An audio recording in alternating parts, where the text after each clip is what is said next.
And pretty much it's,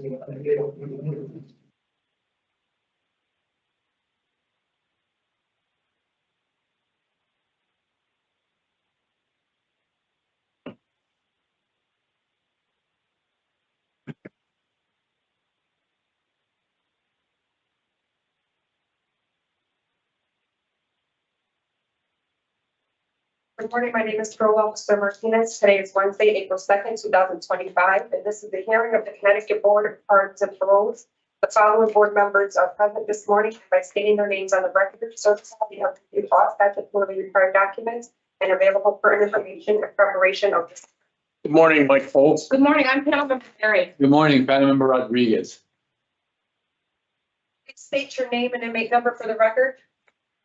Eric J. Stiggle, Senior, 170767.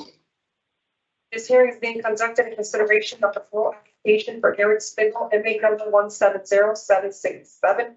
He is serving a sentence of 23 years, execution suspended after 17 years, with 5 years probation for kidnapping first, assault second, unlawful restraint first, larceny second, assault third, failure to appear first, and criminal contempt of court, and violation of probation with underlying offense of illegal operation of motor vehicle and handcuffs.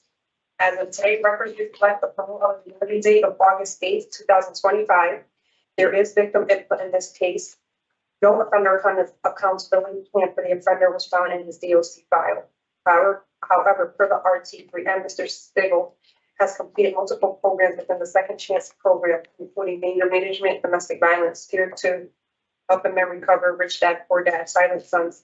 Mr. Stiggle is currently participating in CCAR, continuing to attend AA and NA, and employed as a manager within the unit. Utilizing the statewide collaborative offender risk evaluation system, the offender's overall score on the RT falls within the moderate range of risk for recidivism.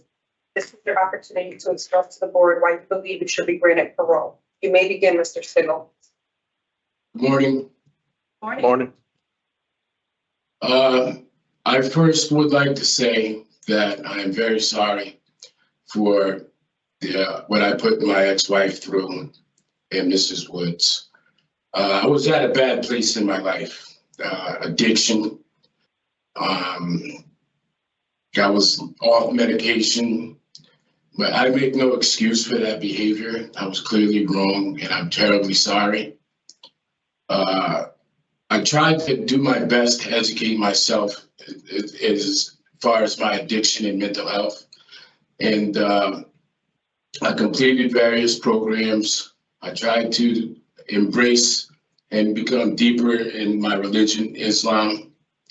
And I'm not the same person as I was then in 2009, 2010. And I never want to be that person again.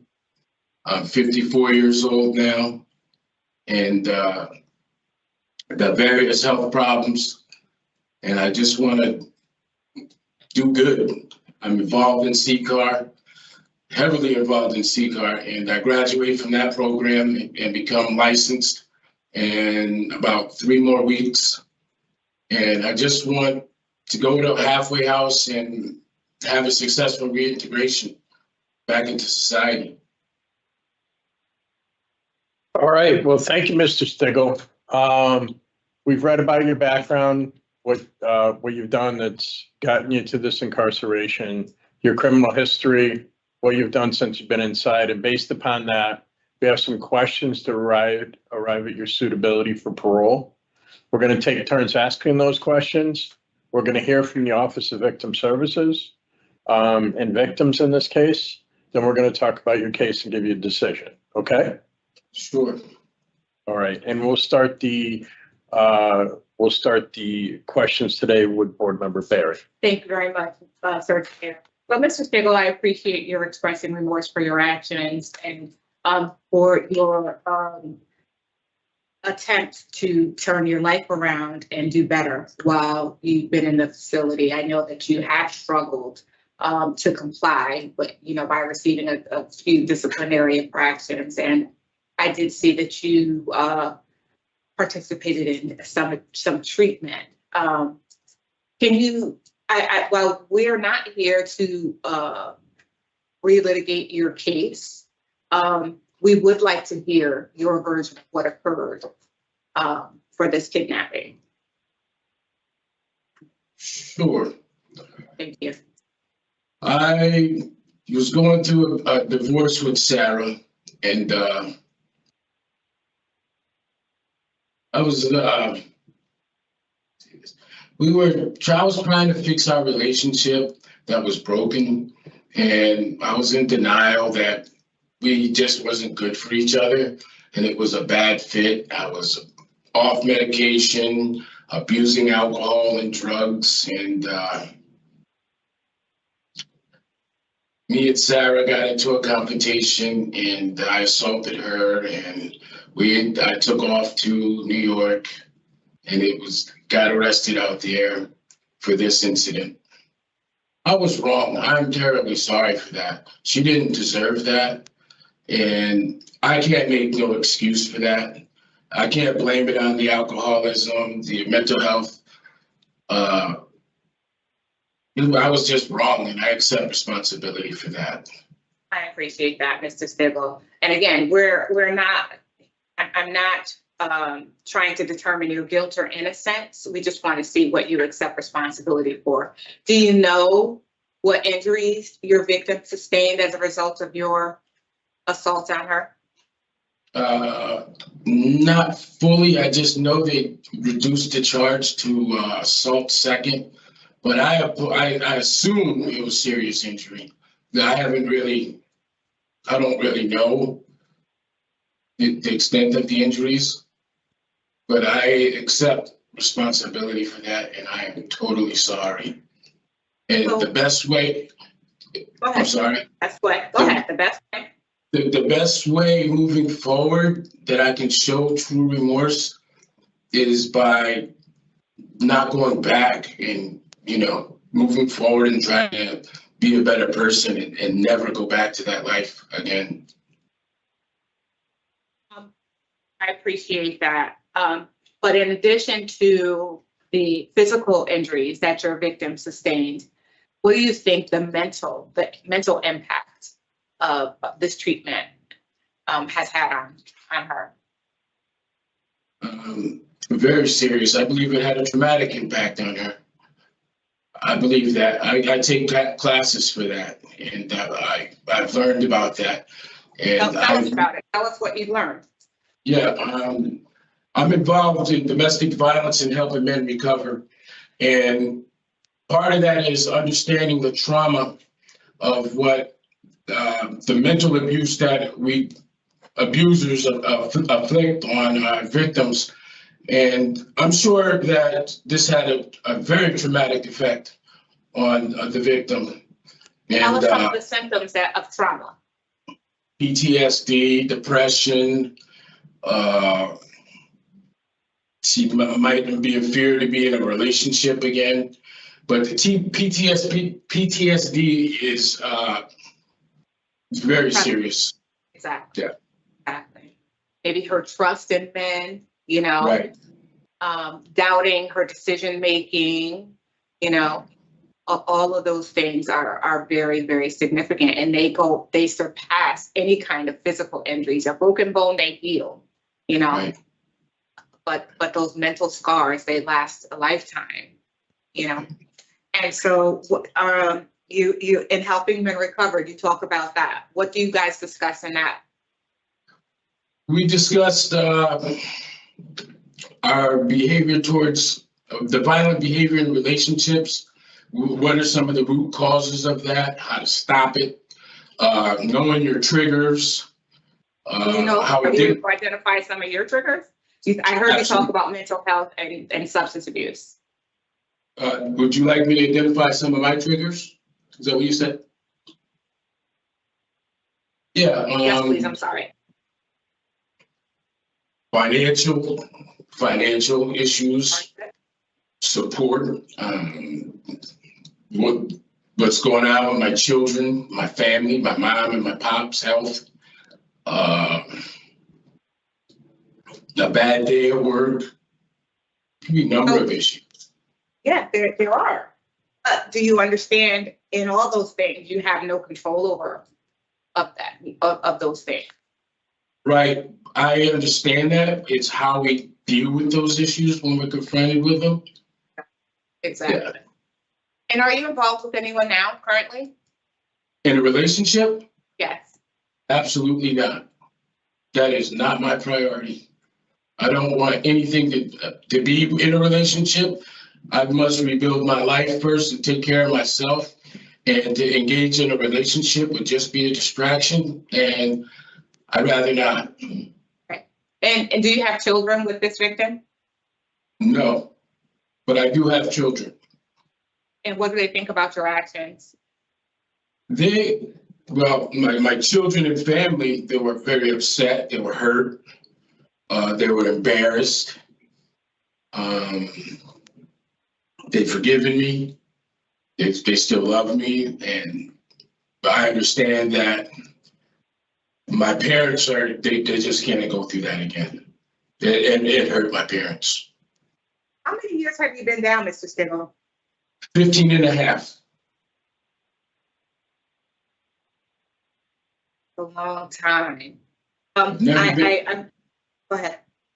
I've never been incarcerated this long. This has been a serious lesson I've learned from this. I hope so, because you did a whole lot. There's a whole lot of crimes. You know, I mean, we're talking about the kidnapping. I mean, but there's so many, you know, there's so many other pieces of this. You know, you were just making bad decisions all around. And, you know, unfortunately, it took this period of incarceration to show you that you can't just go out and break the law and continue to think you're going to get away with it. So now you have histories here in Connecticut, New York now, and Massachusetts. You know, so yeah, all in this little, you know, I'm not going to call it the tri-state area, but you know, you're going to be heavily supervised, I would say, when you're out in the community because of your history. Tell me what was going on with all the disciplinary infractions? I was angry. I was in denial. I was extremely angry. I had just lost my stepfather, who's been a major role in my life. And my aunt was diagnosed with cancer. I was angry at the system. No control over any of that. You have no control over any of it. You have no control over your father if dad or your aunt having cancer. And the problem with that, like we all deal with these kinds of things in our lives. But when you start assaulting DOC officers and, you know, that stuff is serious, Mr. Stiggle. And I know that happened, you know, a few years back, but that doesn't negate the behaviors. You know what I mean? Can I respond to the assault on DOC, if I may? You may. I am not by far trying to mitigate that. However, that was not an intentional assault. I was in mental health crisis at that time, and I was being restrained. They sprayed a chemical agent in my face, and put me in a dry cell with no water, and I was spitting the chemical agent out of my mouth, and some got on a correctional supervisor, Mr. Brown. I did not intentionally assault a correctional officer. That was not intentional. You know that's still disgusting. Right. However you spin it. You know, I tell my children, if someone spits on me, that's the ultimate disrespect. You know what I mean? Yeah, So, yeah.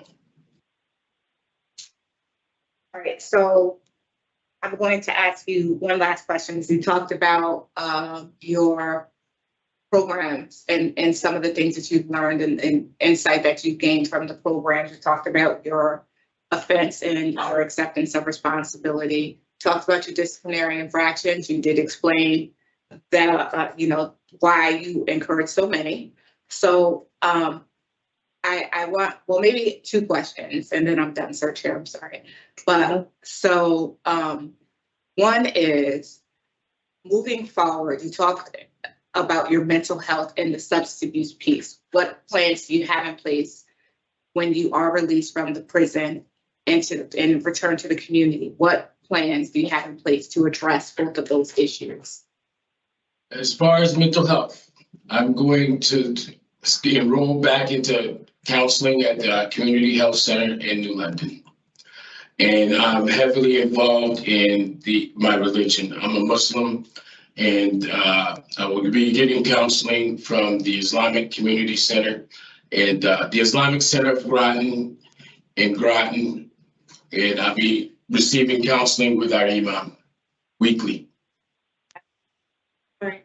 So CHC in London to address your mental health. Okay. So what about your substance abuse? Substance abuse, I will be going, I'm involved in CCAR as a recovery coach, and I will not, under any circumstances, consume alcoholic beverages or marijuana, any of that. I have no desire to do that. I will continue going to NA and AA weekly, but as a recovery coach, my desire is to reach out to other alcoholics and help them recover. And part of doing that, I must also remain drug and alcohol free. I appreciate that. So this is my last question. I think we talked a little bit about the assault second victim, but there is another victim involved in this case. Tell us if you had an opportunity to speak directly to the victim and tell them why you think you should be out in the community and in the form of an apology, what would you say? I would like to say I'm sorry. You didn't deserve that. I ask for your forgiveness. I was in a bad place. I hope that you're okay and you're able to live a good life without being in fear. I've changed my life. I'm not that person anymore. I've been in prison for 15 and a half years. I never want to go back to being that person. I want to help others. And I am totally sorry. And I mean that sincerely. And I wish you well. And you do understand, Mr. Stiggle, that I'm sorry sometimes doesn't fix the damage that has been done. You do understand that. Yes, ma'am. It's irreparable, you know, and I appreciate the remorse, and I appreciate your speaking with me. Thank you, Sir Chair. Thank you, Board Member Rodriguez. Thank you, Sir Chair. Yeah, Mr. Stiggle, first I want to acknowledge that you have been doing a lot of programming, and that's really a very positive thing. And I hear from you that you really do want to, go out and help others. And 15 years should change a person.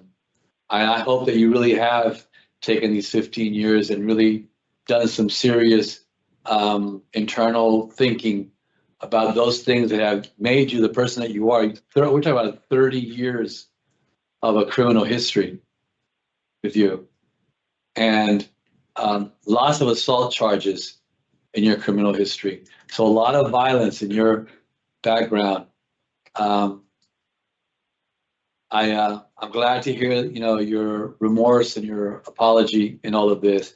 My colleague did a very good questioning of you, and to ask you the kind of question that I think I needed to be able to hear.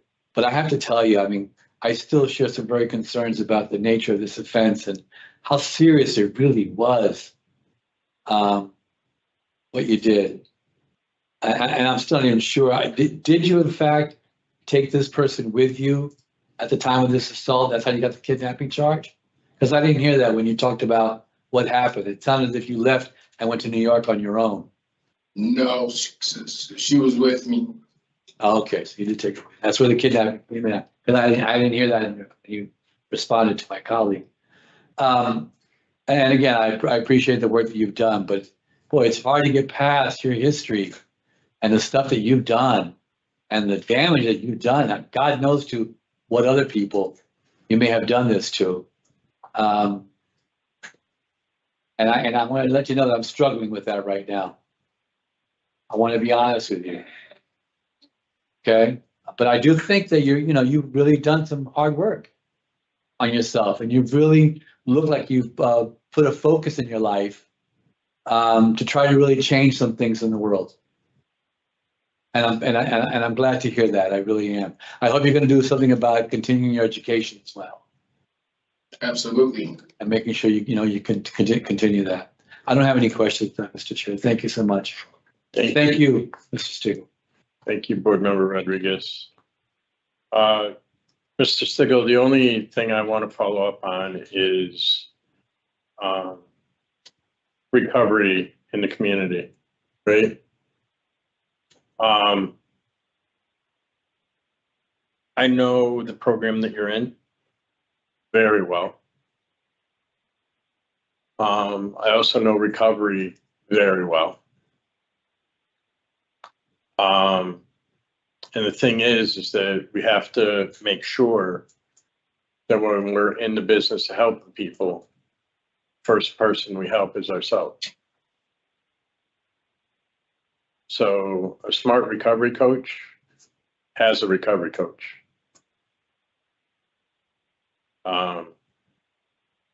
And that's a really important thing to understand. I'm happy that you've been in E-dorm since November.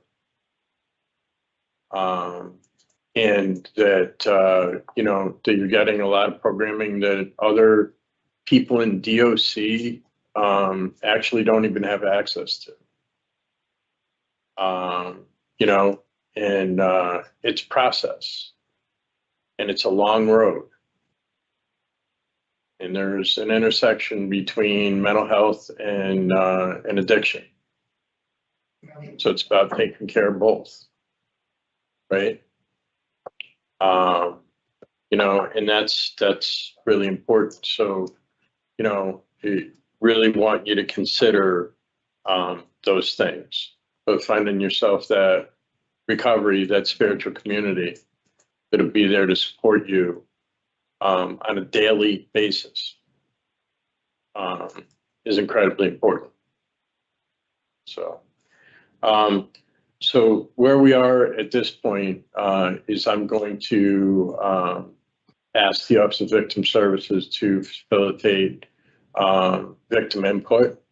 And you cannot say anything during the victim's statement or sharing with us, okay? And then when they're done, we're going to talk about your case amongst ourselves, and you can stay right there. And and then we'll give you a decision in this case, okay? Ms. Hamlet-Williams, could you help us with victim input, please? Yes, thank you, Sir Chair. Good morning, panel. I do have one of the victims on via Teams who will be addressing the board today. And when she's done, I will be reading a statement from the other victim. Thank you. The victim that is with us, initials AW, you may unmute and you may begin your statement. Hi.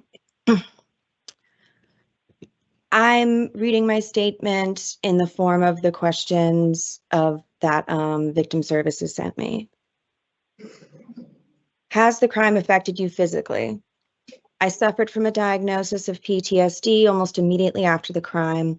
I had panic attacks, nightmares, insomnia, hypervigilance, flashbacks, and severe depression. I became suicidal and had to have electroconvulsive treatments at Yale Psychiatric Facility and had a home mental health care aide for a period after this crime. At 26, I didn't understand the point in life if what I was witness to, a husband trying to kill his wife, stabbing and slashing her 26 times, then threatening to rape and kill me, was what love was. I thought I might be cursed and that I was only going to be deeply harmed again, maybe even killed violently. My pain and suffering was directly caused by what Eric Stiggle did that day. You cannot unsee that kind of violence, that much blood. There was so much blood that they had to replace the wooden floors in their apartment. By the end of that summer of 2010, I had lost over 30 pounds from stress and not sleeping. At 5'3", that put me under 100 pounds. I suffered from amenorrhea in addition to other nutritional deficiencies. 16 years later, I still suffer from long-term physical effects of that trauma. My body will never be the same. Did you miss time from work or school because of injuries? For the first month after the crime, I went to a crisis therapy service 5 days a week. I lost hours of work every day that month due to travel time and the actual sessions. I eventually had to quit my job as I was working at a nonprofit doing domestic violence work, and I was simply unable to function in that field. I loved that job and that work and was the head of my program, but after this experience, the work became re-traumatizing and overwhelming. I was then out of work for almost 2 years due to significant depression and PTSD. At the time, I was also in Sacred Heart University to complete my BA and had to withdraw, delaying the completion of my degree significantly. Within months after this event, I was no longer in school or working. The trauma was just too significant. To say that this was destabilizing is an understatement. I was 26 when this happened, and my life that I'd worked so hard to create just stopped. My career ended, and any progress I had made in getting a bachelor's degree stalled. Did you have medical expenses that were not covered by insurance? Yes, extensive ones. Literal years of therapy, the ECT outpatient program, copays for psychiatric medications and therapy, which continue to this day, and other psychological and neurological care, including a nutritionist and sleep specialists. Have you had any property loss or other kinds of financial loss as a result of the crime? I had to stop working and was unable to work again for 2 years. I was truly temporarily disabled due to this experience. I lost 2 years of earning in my prime working years and had to alter my career path. I could no longer continue on the career trajectory I had spent so long creating and loved. I couldn't do my job or any job like it. I couldn't study, much less get to class without someone going with me. Because of this crime and how it changed my life, I didn't finish my bachelor's degree until I was 33 years old. All of this significantly impacted my earning ability in ways that at 41, I'm only now recovering from. In those years of lost salary and lost career trajectory, I also lost the opportunity to invest in my retirement and other ways of securing my financial future. This actively affects me now as I age and look ahead to an unsecure future. Additionally, in the short term, because he threatened to burn down my apartment in open court, I had to move out of my apartment, incurring costs of moving, lost deposits, and so forth, and into another apartment that was more expensive. Has the crime affected you emotionally? Yes. Has your daily routine changed since the crime? In the first 2 years following the crime, due to severe depression, I was unable to work or even get out of bed on my own. I was living on chocolate and Ensures and the grilled cheese sandwiches that my mental health aide made for me. I was afraid to wash my face, terrified that I would look up after covering my face with soap and water to Eric Stiggle behind me in the bathroom mirror. A friend had to gently suggest I use a washcloth. I was constantly afraid and struggled to be alone, especially at night. I started drinking at night to go to sleep because my nightmares were that bad. My depression after this event was incredibly intense and overwhelming. I genuinely didn't understand the point of living in a world where this kind of violence was possible, especially in the name of love. I'm still hypervigilant about locked doors and general safety, being alone at day or night, as the crime occurred on a Sunday morning, so it's not as though beautiful mornings feel safe. I call the police whenever I think something is wrong. I still struggle with the daily routine due to this trauma, which haunts me. Every time a parole hearing is requested, much less happens, I am pushed back into what Eric Stiggle did to me. When it comes to trauma, time is not linear. With very little warning, with any unexpected trigger, I go right back to May of 2010. Has your outlook on life changed as a result of this crime? Yes. I saw firsthand how violent love can be and witnessed a woman being slashed and stabbed. I no longer felt safe in the world, especially as a woman, and never will again. It is a permanent change in my life. As young as I was when this happened, this profoundly affected me and altered my understanding of this world.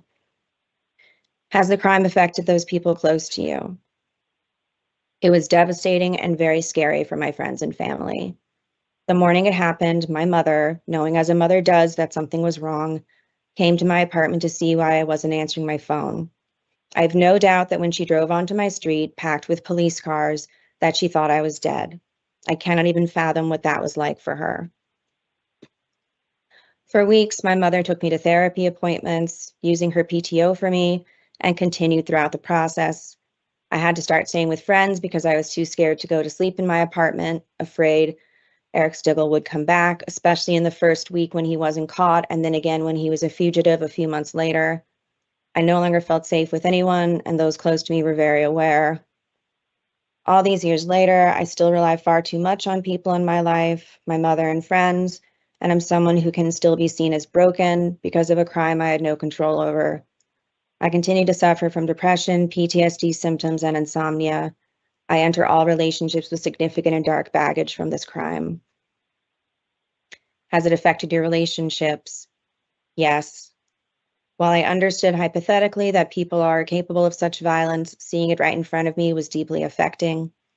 It has changed how I relate to others, and especially in romantic relationships. I struggle to believe that love is incapable of such violence, but seeing Eric Stiggle slash and stab at his wife's face when she told him over and over that she loved him was deeply traumatizing.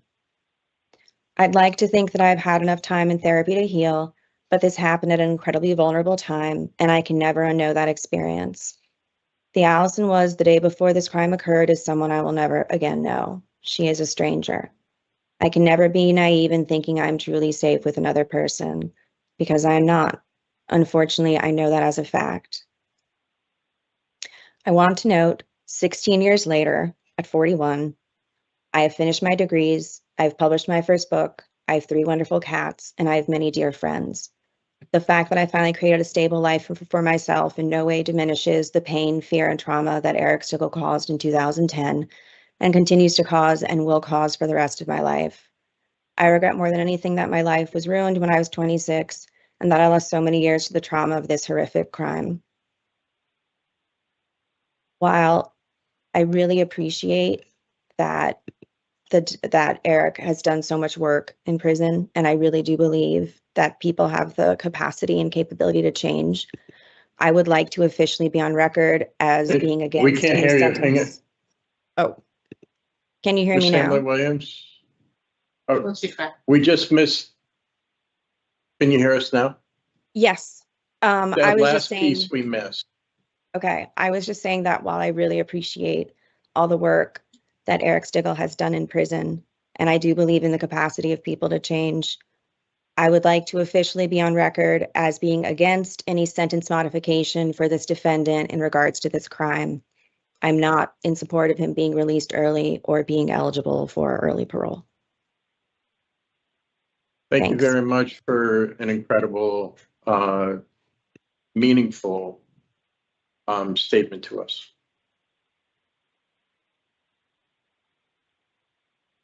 Thank you. Now I will read the statement from the other victim in the case. To the honorable members of the parole board, I would like to start by thanking all of you for taking the time to listen to my statement. I was a victim, now a survivor, of Eric Stiggle. I have to admit that I was quite disturbed when I received the call that not only was Mr. Stiggle eligible for parole, but that he was also given the privilege to earn time off of his sentence for good behavior. I was under the impression that these types of programs and privileges were only given to nonviolent offenders. I do not understand how someone who had kidnapped, stabbed, and had every intent to commit murder in such a violent manner will be given so much grace by the state. This is not a person who deserves grace or should be given an opportunity to have his sentence shortened for good behavior. Mr. Stiggle is an extremely violent person and does not deserve freedom sooner than his set release date. And in my opinion, not at all. I have suffered extreme amounts of trauma at the hands of Mr. Stiggle. The abuse started almost immediately in our short relationship and marriage that began in October of 2009 and violently ended on Memorial Day weekend of 2010. I was never able to report the many instances of abuse to the police because he was always present and made it very clear that if I called the police, I would be severely hurt, which later he would prove to be true. He bragged on multiple occasions about how he violently tortured every single woman he had ever had a relationship with and laughed about how he got away with all of it. Anytime I mentioned my desire to break up, I was met with physical abuse and threats of him going after my family and burning down my mother's house. So out of fear for my life and to protect my family, I unfortunately stayed. When I finally found a way to get away from him and the courage to tell him that I wanted a divorce, he attacked me. I fully believed that he had full intentions of taking my life. I was strangled and severely beaten. As if the beating and strangulation wasn't enough for Mr. Stiggle, he then stabbed me more than 30 times with multiple pairs of scissors and a kitchen knife. When the tenant upstairs heard the commotion and came down to see what was going on, he attacked her too and held her against her will. At one point, he tried to stab her, but I grabbed the knife, slicing my own hand, open while trying to stop him. I am so thankful she was able to escape to safety and call for help, and I still feel awful that she had to endure that trauma. After he violently stabbed and strangled me, Mr. Stiggle forced me into a vehicle and kidnapped me. I endured psychological torture as well as physical torture for endless hours while we drove around aimlessly for 2 days through 4 or 5 states. There were many times I didn't think I was going to survive. At one point, when I realized we were in Vermont, I was sure he was going to dump my body there. After a high-speed chase with law enforcement and a crash, I was able to escape Mr. Stiggle's torture. Ever since Mr. Stiggle tried to kill me, I have suffered with severe anxiety and PTSD symptoms. It took me over a year to be able to leave my house. I couldn't get a job. I couldn't go to the grocery store. I couldn't even walk my dog because I couldn't handle being in public. Even today, after years of building my life back to some level of normalcy, every single time I look in the mirror, I am reminded of what he did to me because of the scars on my face, arms, and all over my body. I no longer feel safe visiting Connecticut or any place in the Northeast because of him, leaving behind numerous loved ones and a place I've known as my home for most of my life. My life has forever been changed by the violent and torturous events at the hands of Mr. Stiggle. What I went through was not something that just goes away. It is now a part of my story because he chose to attack and try to kill me. I unfortunately can't just serve a short sentence and move on. This has changed me forever. I have been plagued with flashbacks and nightmares that have only gotten worse since I received the call about this hearing. And now I have a family to protect, and I'm fearful that not only will he come after me, he will come after them, and this time succeed at murdering me. I am asking the board and the state to find it in their moral senses to keep Mr. Stiggle in prison for as long as possible. He is a danger not only to myself, but to every single woman he comes in contact with. Eric Stiggle has never shown an ounce of remorse for any of the harm he has caused throughout his life. He enjoys the violence that he inflicts on people, especially women. Granting Mr. Stiggle parole would not only put me and countless others at risk, it would send a chilling message to victims everywhere that the justice system does not value our pain, our safety, or our lives. I urge you, for the safety of survivors, for the safety of women, and the safety of our communities, do not release Eric Stiggle. Keep him where he belongs, behind bars. Again, I would like to thank the board for taking the time to hear my statement. My hope is that you hear, understand, and realize what a danger this man is to the general public and deny his request. Thank you for your time. Thank you. Thank you, Ms. Hamlet-Williams. We're now going to discuss your case and give you a decision. Board members. Can I withdraw my request for parole? Can I withdraw? I withdraw. I'm so sorry. I really would like to withdraw for the victims. I'll continue to serve the rest of my sentence. I am so sorry. I am so sorry. So, Mr. Stiggle, I appreciate that. The easiest way for us to do that actually is to deny your case, which would have you go until DOC has you at end of sentence.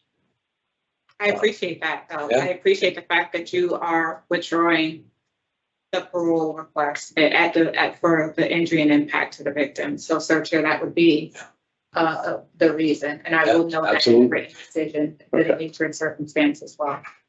Thank you. Thank you. So, regarding Eric Stiggle 170767, I would move to deny parole based upon injury and impact to the victim or victim's family. Is there a second? Second. Those in favor will signify by saying aye. Aye. Those opposed, no. The ayes have it, and Mr. Stiggle's parole is denied. Thank you. The hearing for Eric Stiggle, case number 170767.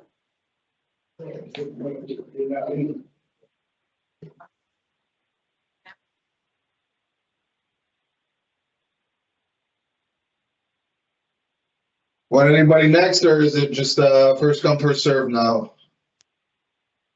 Yes, you can just, next person's fine, whoever you have. Okay.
My name is Parole Officer Martinez. Today is Wednesday, April 2nd, 2025, and this is the hearing of the Connecticut Pardons and Paroles.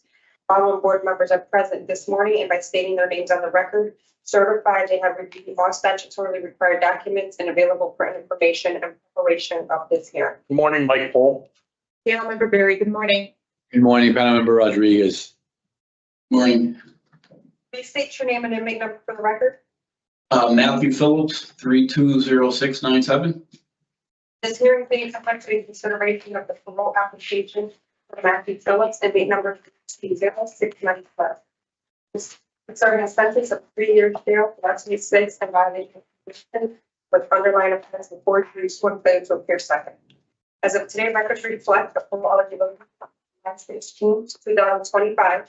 There is no victim input in this case. There is an offender accountability plan for the offender.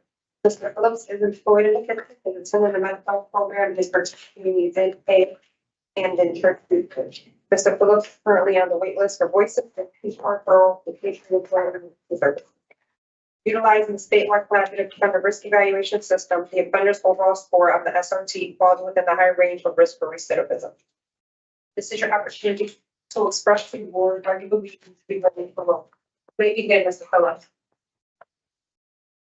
Yes, I would just like to say, I didn't write anything down. I kind of wanted it just to be authentic. And, since I took this time, the sentence, I've done the best I can to put myself in the most positive situations. I've been doing Narcotics Anonymous, Alcoholics Anonymous, church, my MAT program that comes with weekly or monthly counseling, a drug test every month. I've stayed away from, I also work 7 days a week. I have some stuff here stating the NA and, the fact that I'm on lists that I've been writing since September to get tier 2, something you wanted me to do. I've been on the list in September. I've tried, everything in my power to get those programs done.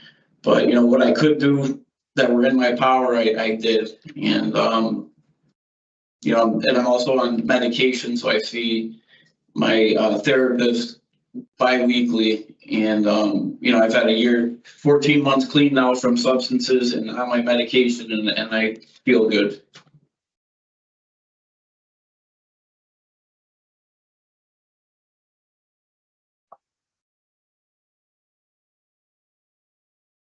All set, Mr. Phillips? All set with your statement? Yes, I'm all set. Thank you. Okay. I wanted to just make sure that we got everything that you wanted to say. And some people come and have a written statement, and some people come and say it the way it is. And I think that you did a pretty good job letting us know what you've been up to and why. So thank you for that. Thank you. What we're going to do is we've read about your background, what's got you here, how you violated probation, what you've done since you've been in. And, what we're going to do is ask some questions to arrive at your suitability for parole. Okay. And then we're going to talk about your case and give you a decision. Okay. Okay. All right. So, what was the basis of your violations? Originally, I had some mental health stuff going on, and I had relapsed, and that was the first violation. And I went to a JRI bed from there. So there's a lot of dead time with that probation. I was pretty close to finishing. There was about a year dead time where I did programs and was given an opportunity to get back on my feet. And I thought at some point that would have been enough, because that, overlapped probation. And, they wanted 4 more months. And in that 4 more months, I got a job. I was supposed to check back in with court. And I kind of lost hope a little bit towards the end of that. And, I had 1 more court date to do, and I relapsed before that. I squandered an opportunity because I believe they were going to terminate the rest. There was like 4 more months left. I was almost at the end of that 3-year probation. And, I've had the last year and a half, a year and 14 months to think about squandering opportunities. And, how was that? If I had the chance again, that kind of opportunity, I'm not going to squander it and take full advantage of it. So you, it was criminal in nature. Excuse me? It wasn't criminal in nature. The violation wasn't criminal in nature. Well, I missed the court. Right? Yeah, I missed the court date. Yep. Failure to appear. Yeah, I get that, right. But it's not like, you went on a run and committed a bunch of burglary threes and larcenies and stuff like that, you know? I did commit a larceny 6. Larceny 6, which was what? Well, I went into a store and I grabbed some items to support my drug addiction at that point. I was, again, addicted to substances at that point. And just to note that I've never actually done a crime when I'm not addicted or using substances. That's why, this 14 months or whatever right now is, I think, helping a lot. I'm also working with a Narcotics Anonymous sponsor to, ensure my recovery. We also work a lot on resentments and stuff, and I don't have resentment to the court or anything. I'm just working on bettering myself today. Yep. Doing a little 4-step work. Yep. So you've been able to, while you've been in, let me just deal with one more thing and then I want to get into some change here. Okay. You have one DR while you've been Yep. in. Yes, I did. What was the idea on cheeking the meds? It was actually a med fell. And when I went to grab it, I guess she said something about giving it right back. I blew it off and took it. She said I disobeyed a direct order. I don't know. It was kind of late at night. I had a job also in Whaley Avenue. And, I'm up at 4 a.m. It was 11 o'clock at night. I dropped the medication. She said cheeking, or she said I disobeyed a direct order. I don't know if I was supposed to hand it back to her. I don't know. Okay. Other than that, I did my best to just stay, around positive people, positivity, and I need my medication. So it's not like if I wasn't going to take it, I would have just told her, hey, I'm not going to take it tonight because I got to be up early tomorrow, but I did want to take it. Yep. Okay. So a couple of things. Yep. So how often are you going to NA? I'm going Monday or Wednesday. Like as much as I can right now. It was every week. I was doing AA on Monday night and NA on Wednesday night, but I'm up at 4, so sometimes I'm tired with Ramadan. There was some different timing and stuff with Ramadan, but now that that's over, I'm looking forward to getting back on a normal routine with it. So I mean, and this started at Whaley Avenue, and I know people on the panel, so it's a good support for me to have that and go to that. And I didn't do it originally for parole, but Ms. Higgins mentioned a couple of times that she does do letters, and I have one here, and so I asked for it. So it wasn't originally like, hey, I'm going to do this, I'm going to bring it to the parole board. I was just doing it for myself. Good. So are you going to any one-on-one or groups for the mental health piece? Yes, I do. I see my therapist twice a month, bi-weekly. Okay, good. And then plus one. Oh, I'm sorry. Once every 3 months, I see the provider. Apologize for that. Okay. Perfect. And then the MAT program, you are making it to the once a month group?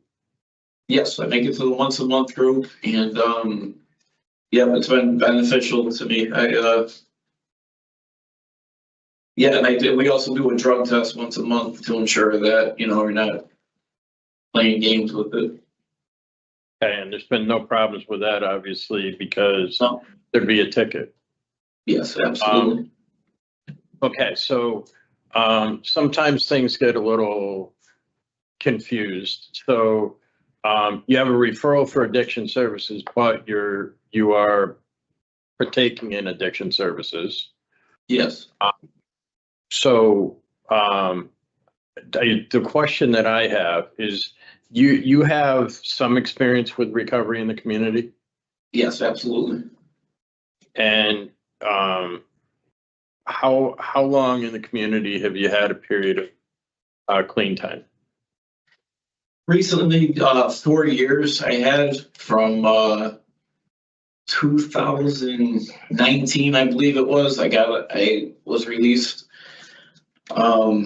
I did a jail sentence, and that's when they picked me up. And again, they made me do my 18 months. They picked me up for the forgery. And I had some substantial clean time. I was living at my mom's and attending meetings. I also did IOP in the beginning at Farrell House. So with meetings and also during COVID, my parole officer was getting weekly urines because at that point I was on Suboxone, so I had to do their program with their therapy and their psychiatrist. And So you did IOP with Farrell? Did you do inpatient at all? In my life, yes, I have. I've done a few inpatient treatments, yes. Also, while I was incarcerated at that time, I did the whole tier 4 where you live there for 6 months, and I did the aftercare. It was like a year process. I've had some experience. So basically where we are here is you need to get your legs underneath you again. Yep. And, how are you feeling about that? I feel good right now. I feel pretty strong. 14 months is a good amount of time to have, my medication was a little bit, in the beginning, it was a little bit difficult. So that's clear now. So I feel very clear. It was making me a little bit more tired then. So I got through that, and now it helps out with the other parts of my mental illness. And so I feel pretty good about that. Okay. How about CCAR? Have you connected at all with the recovery coach? I haven't here. I was actually when I was in the community, I was going to CCAR a lot. Before I got Where? Incarcerated in New Haven. Before I was incarcerated, I was at Recovery House in New Haven, and I was going to CCAR, and I was also employed. This was 2023. And I had just come out of, I did Roots in Willimantic, and at Lebanon Pines, they had a program. So I did that, and then I went. Yes, I've had a little bit of experience with CCAR in the community, and I'm looking forward to going back, to talk to a recovery coach and maybe even get my hours to become one myself. So you know the benefits of having a coach in the community and how that will help with the transition back out? Yes, I've had some experience. Also, I have a narcotics. Okay, good. No, go ahead. I also have a Narcotics Anonymous sponsor to help me with that, to make sure, my meetings, my steps. And yes, I have had a little experience with CCAR, and I plan to look them up when I get out. Okay.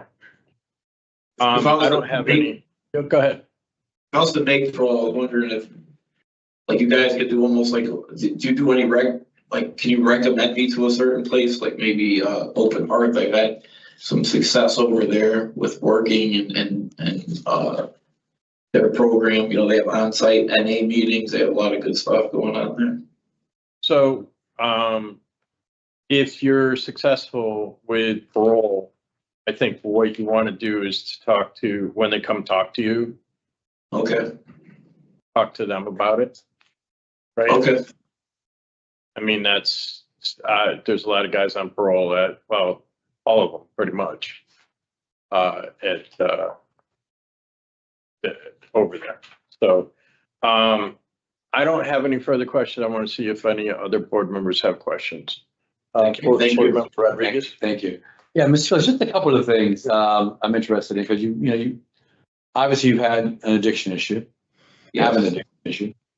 Yeah. And you've mentioned all these different program connections that you've had. Lebanon Pines and your experience with CCAR and the programs that you've had touched on. Your lengthy history obviously has some reflection on the fact that you have this addiction issue. I'm trying to figure out, with all of these things you've had, what's missing in the success piece? It's consistency. You know, I mean, I'm human. I've made some bad choices. It's not a one-time fix all, you know, I do this and it's just gonna be great for the rest of my life. It's a daily process. And, you know, I've done really well at times and thought I'd be good, and, you know, and there was That's kind of where my question is going. Like, what happens now? I mean, you've also had 7 releases, and 5 of them haven't worked out for you. 7 You what? were on 7 different kind of community releases, Mhm. and 5 of them have been unsuccessful for you. 2 of them you were successful at, 5 you haven't. What is the missing element for you that's keeping you on this? And I realize, you know, the significance of addiction and how hard it is, but you know, it's not the program that's going to change you Mhm. or going right. So Absolutely. what is it that has to happen for you that's going to make this more successful? There's no sense in going to a program and then relapsing again. Yeah, of course not. Right. So what are those things that you need that Lord. will help sustain the work that you do because you go to the programs, you do the work, you say it's successful for a certain amount of time, and then boom, you know, something else happens again. So what are those missing things that you need to put together? It's consistency. I mean, I need consistency, and also there's usually the medication piece. Sometimes that falls, sometimes.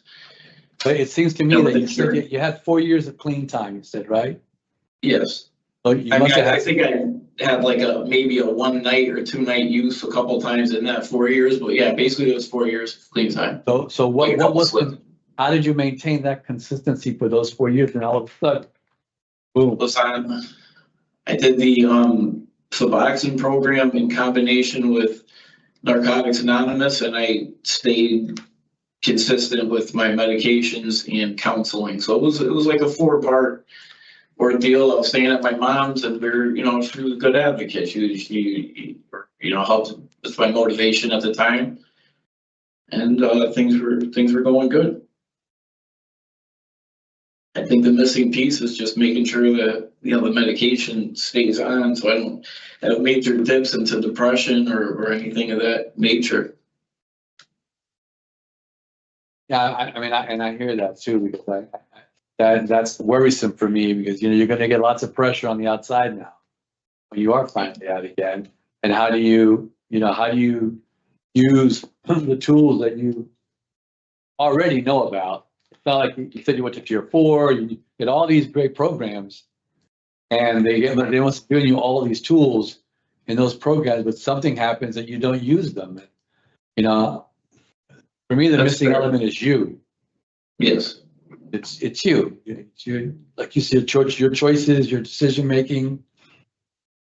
And I don't know at what point you get to that. I mean, you're 48 years old already. I mean, Mhm. at what point does this, you know, stop?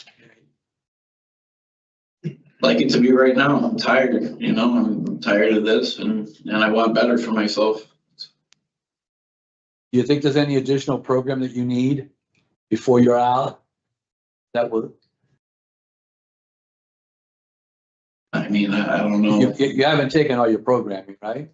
No, I've been on the list to take. Is there them. something on are there things on the list that you think could add to your toolkit to give you that ability to be more consistent on the outside? I mean, I think that'd be like a group decision. I mean, I think I can handle it now, but if you guys feel I should do another program, I'll do another It's not that program. I feel you should do it. There are programs that are listed that you haven't taken yet. Yeah, So there was already some decisions made around what programs you may need. I'm asking you, are there of those programs, are there things that you need to do to pull yourself together to be more consistent on the outside? yeah, I mean, they couldn't hurt, I'm sure. Do you identify any of them? I mean, for me, it's a matter of just wanting it. Like you said, I have a lot of tools from programs. I don't know how much more they could really teach me. I have to do it myself. Yeah. Tough decision for us, right? Yeah. Anyway, thank you so much for answering my questions. I don't really have any additional questions at this point. But, the best of luck to you, Mr. Phillips, because addiction is really, really difficult, as you've already experienced. Keeping it together, dealing with life on life's terms, those are the things that are very, very challenging for everyone. And you got to be able to maintain and make those right choices. All right. Thank you, Mr. Chair. Thank you, Board Member Pereira. Thank you, Sir Chair. So, Mr. Phillips, I hate to belabor this, but there's so many questions that I have as follow-ups from your discussion with my colleagues. One of them is, can you remind us again about your 4 years of sobriety? What was that time period? It was 2019. Well, it was 2017 until I want to say 2022 because I was clean in jail.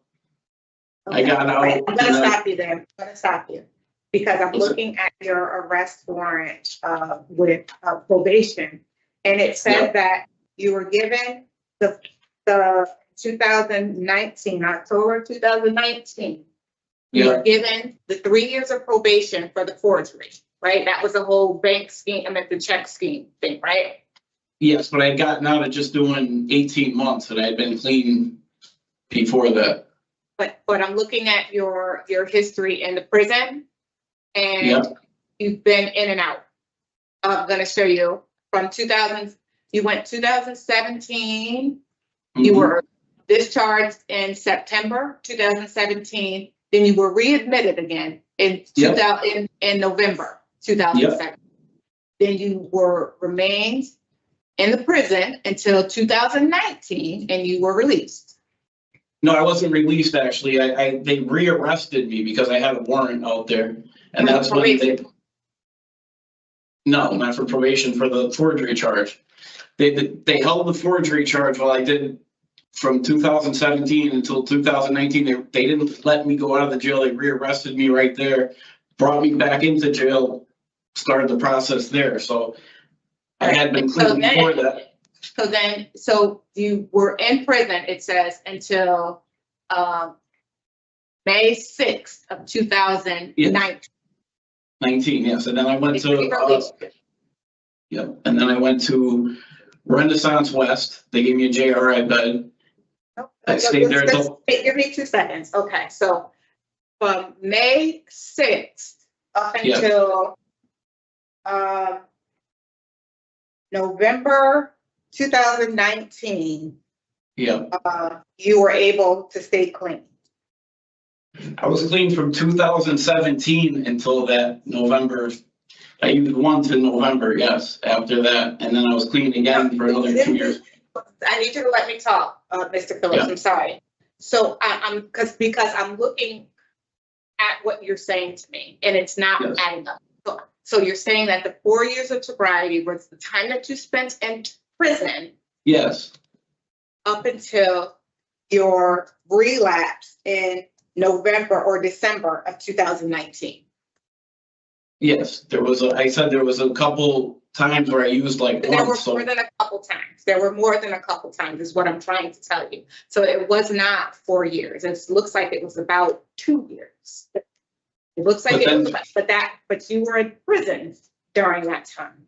So I'm looking at your report. It says that on November 19th, they took random urinalysis, and on December 2nd, your urine came back. You were already on Suboxone or the bupropion. I don't even know how to say it, but you tested positive for fentanyl. That was in December. Then you tested positive again on December 10th for fentanyl. Then again on the 30th, you weren't going to treatment. And then December 31st, January 2nd, January 7th, January 9th, you weren't showing up for treatment. Then on January 14th, you were discharged. Then you came back, you did the Gilead thing, and you completed that program successfully. And you were still getting your random urinalysis. I mean, what I'm saying, that was 2 years later, though. That was 2 years after that. Because in 2019. It wasn't 2 years after. All right, I don't know where that is coming from, 5 or 6 dirty urines. I don't. remember that. That was 2 years after I remember that happening. You're inconsistent. So what I'm saying to you is that you've been in treatment. You weren't being compliant when you were out on probation. You were going to your mother's house. You were threatening her. You were stealing things. You were using drugs. They were trying to give you the mental health treatment that you needed out in the community. You were not being compliant. You were disobeying the rules. And the reason why they gave you a flat sentence this time, sir, is because whenever they try to violate you, and they give you a chance in court, you don't show up. You have a history of failing to appear. And I count 1, 2, 3, 4, at least 4 of those. And all of your larceny convictions that you received for this period of that you were out in the community, you received unconditional discharges and things of that nature. You got not 90 days for one of them. You got an unconditional discharge for another. You were out there running amok, sir. I just don't see the consistencies in your treatment and everything that you're saying. It's concerning because I think in your head you think that you were sober longer than you were. And I'm not trying to take away from that, but I need you to see things for what they are. You've been receiving the help that you needed under the supervision with probation. They try to work with you. They send you the treatment. You don't show up. You can't get the help you need if you don't show up. And so now you're sitting here and you're asking us to go out on parole. And I looked at your history before you're coming in, and they let you out on TS, but that was rescinded. You were out in a halfway house with community release. They rescinded that too, because you don't comply, sir. It's hard to give someone an opportunity in the community when you don't follow the rules. And while I can appreciate your declaration of I don't commit crimes when I'm not doing drugs, that's the problem. The problem is when you're in the throes of your addiction, sir, you commit crimes that hurt other people. Yes. Because if you weren't committing crimes, you wouldn't be in prison. Yes. So, I wasn't trying to debunk what you were saying. I want you to understand that the behavior is repeated. And I think that you put it out of your mind that you were doing these things so that I don't know if you feel better about it. I don't know, but the facts are the facts. According to what these papers said, you were committing crimes when you were out on probation, and they just didn't violate you. They just kept making a list. They kept working with you. It's unfortunate, honestly. I really do hope that you can get it together, and you definitely have received the help that you needed. I just hope like you said, it's up to you to put that stuff in place. So. Thank you for letting me speak. I don't know if you would like to comment on anything that I've said, but I appreciate your at least being quiet and letting me get out what I was trying to say. That's fine. Thank you. So where I'm at on this case is that Mr. Phillips has been in prison since February of 24 for technical violations on probation, a failure to appear second, not showing up to court, and for stealing 3 canisters of Tide Pods from a supermarket. Mm-hmm. I'm sorry, we're talking about your case now, so your portion's over, so you can just listen to what we have, all right? He has been in, he explained the situation with the 1DR that he did receive. He has been going to AA and NA church. He's been in the MAP program, which is an addiction services program, and the monthly program that goes along with that. He has a 7-day job. He's been compliant with medication that he is prescribed. He's been seeing somebody in the mental health unit twice monthly, and a provider once every 3 months. He has an NA sponsor in the community.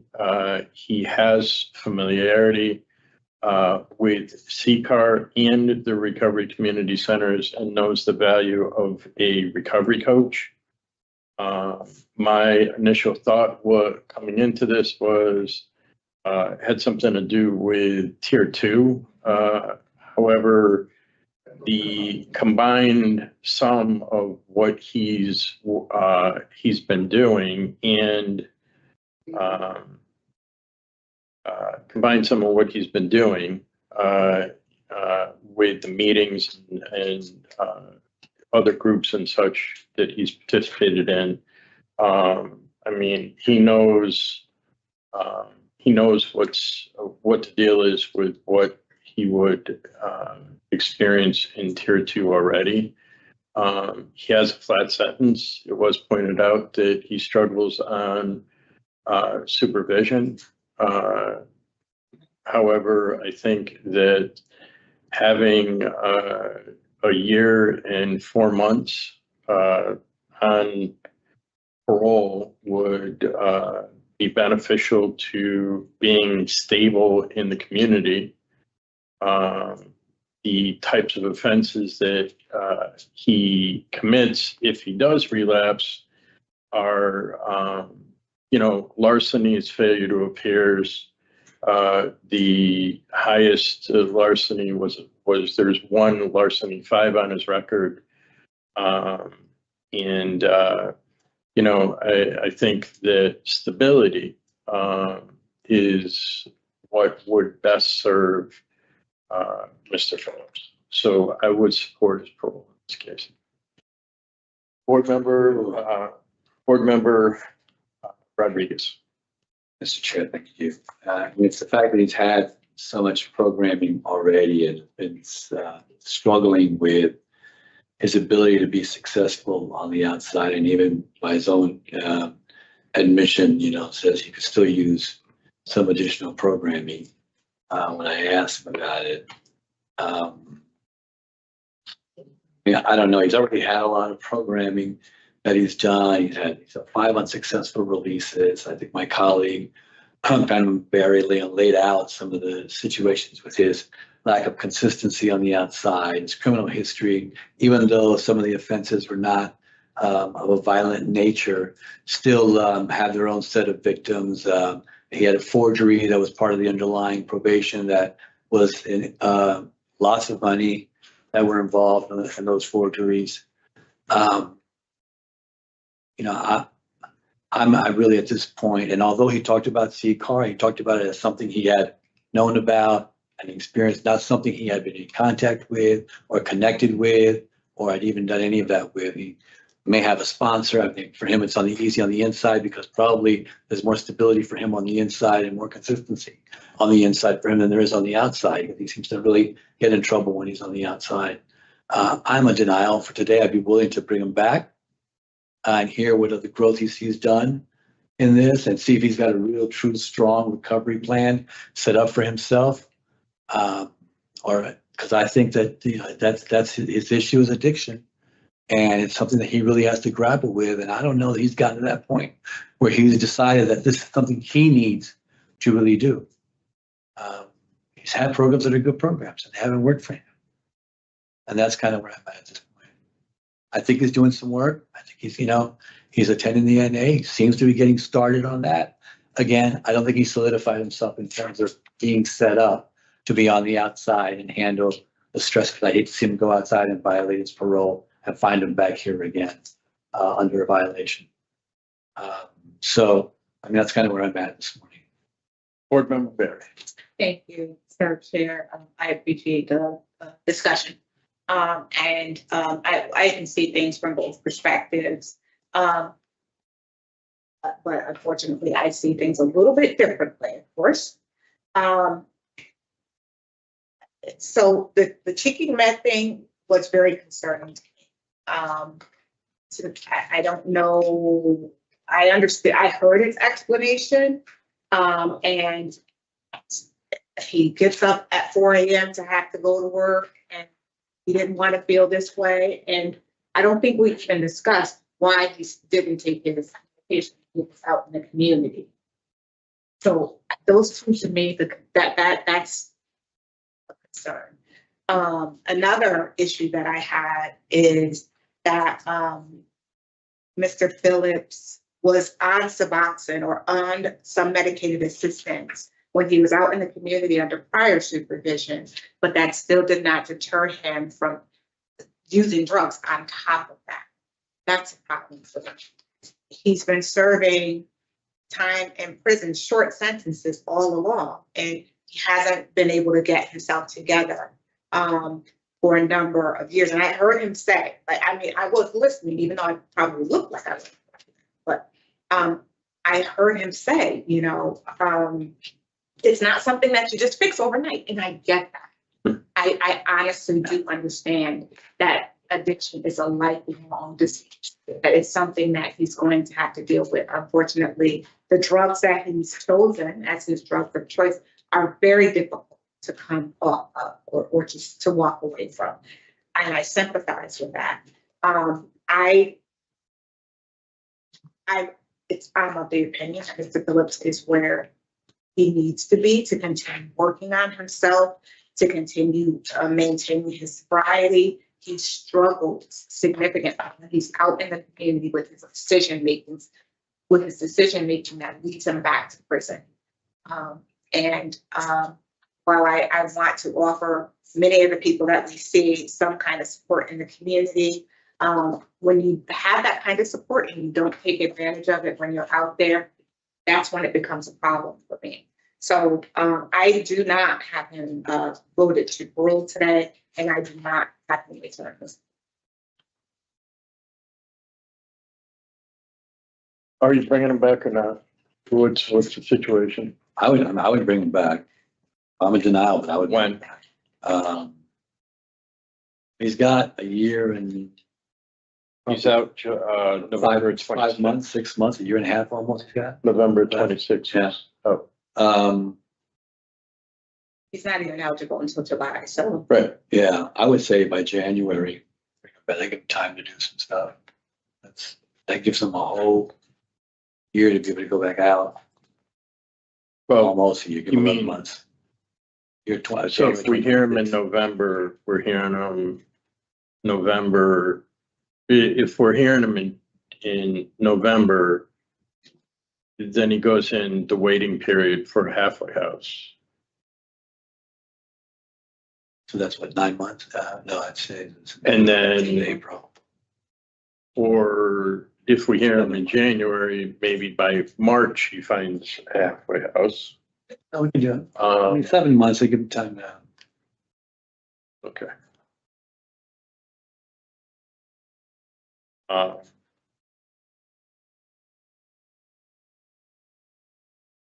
So we would really need to make a recommendation in terms of addiction services, because he is, even though it says he's not, he has had the addiction services referral because he's in the MAT program, as was explained during our training. So do we want him to take a tier program? Is that what we're looking for? I'm sorry, Mr. Chair. Yes. I mean, he could take voices as far as I'm concerned. He could take something, Okay. like thinking thoughts, that better thoughts with what's the new program? Is that a Right. good intentions back? New thoughts? You do new thoughts to help him with the decision making and his choices. Voices, new thoughts, tier program. And no trouble, DRs. and no DRs, no tickets. Okay, and then we have for denial reasons. Committed while on probation, criminal history. Hang on 1 second. So current offense committed on probation. You say criminal history? Criminal history. Yeah. for me, I would like to see a better recovery plan from him too. Maybe something he should really think about and write out for himself. Something he can carry with him when he's out. So inadequate release plan, which is the recovery plan? I mean, I would say my reasons for denial were inadequate evidence of offender that's nice. because of cheating of the med, and he didn't take the he's not in an addiction services program, as his OAP suggested. So that's, I had probation. When the deputy warden came here specifically, she said a referral to MAT is an addiction services program. That's not all. That's what she said. But inadequate release plan, inadequate evidence of offender change. Well, that was for the recovery plan that we're looking for. Yeah. So criminal history, current offense committed on probation, inadequate evidence of offender change. Yes. And inadequate release plan, which is or in it. It doesn't matter. Well, it does matter. There's right now we have 5 reasons. No, that's what I'm saying. So for me, I have to say that on probation, I think that's one that we agree on. And I think that I put out inadequate evidence of offender change, but since the two of you are willing to rehear him, I would say, and what we talked about the program participation, I would put that as a reason in the relapse plan. Okay. So regarding Matthew Phillips 320697, move to deny parole today for the following reasons: criminal history, current offense committed while on probation, inadequate release plan, and inadequate institutional program participation. Is there a second? Second. Those in favor signify by saying aye. Aye. Those opposed, no. And further, that we would rehear this case in November of 2025 with the following recommendations. That you take a tier program, that you take a voices or new thoughts, positive programming, and that you remain DR free. Is there a second? Second. Those in favor signify by saying aye. Aye. Those opposed, no. I don't think it's not for Yeah. for the readers. For the rehears. So. Mr. Phillips, you've heard the discussion. Yes.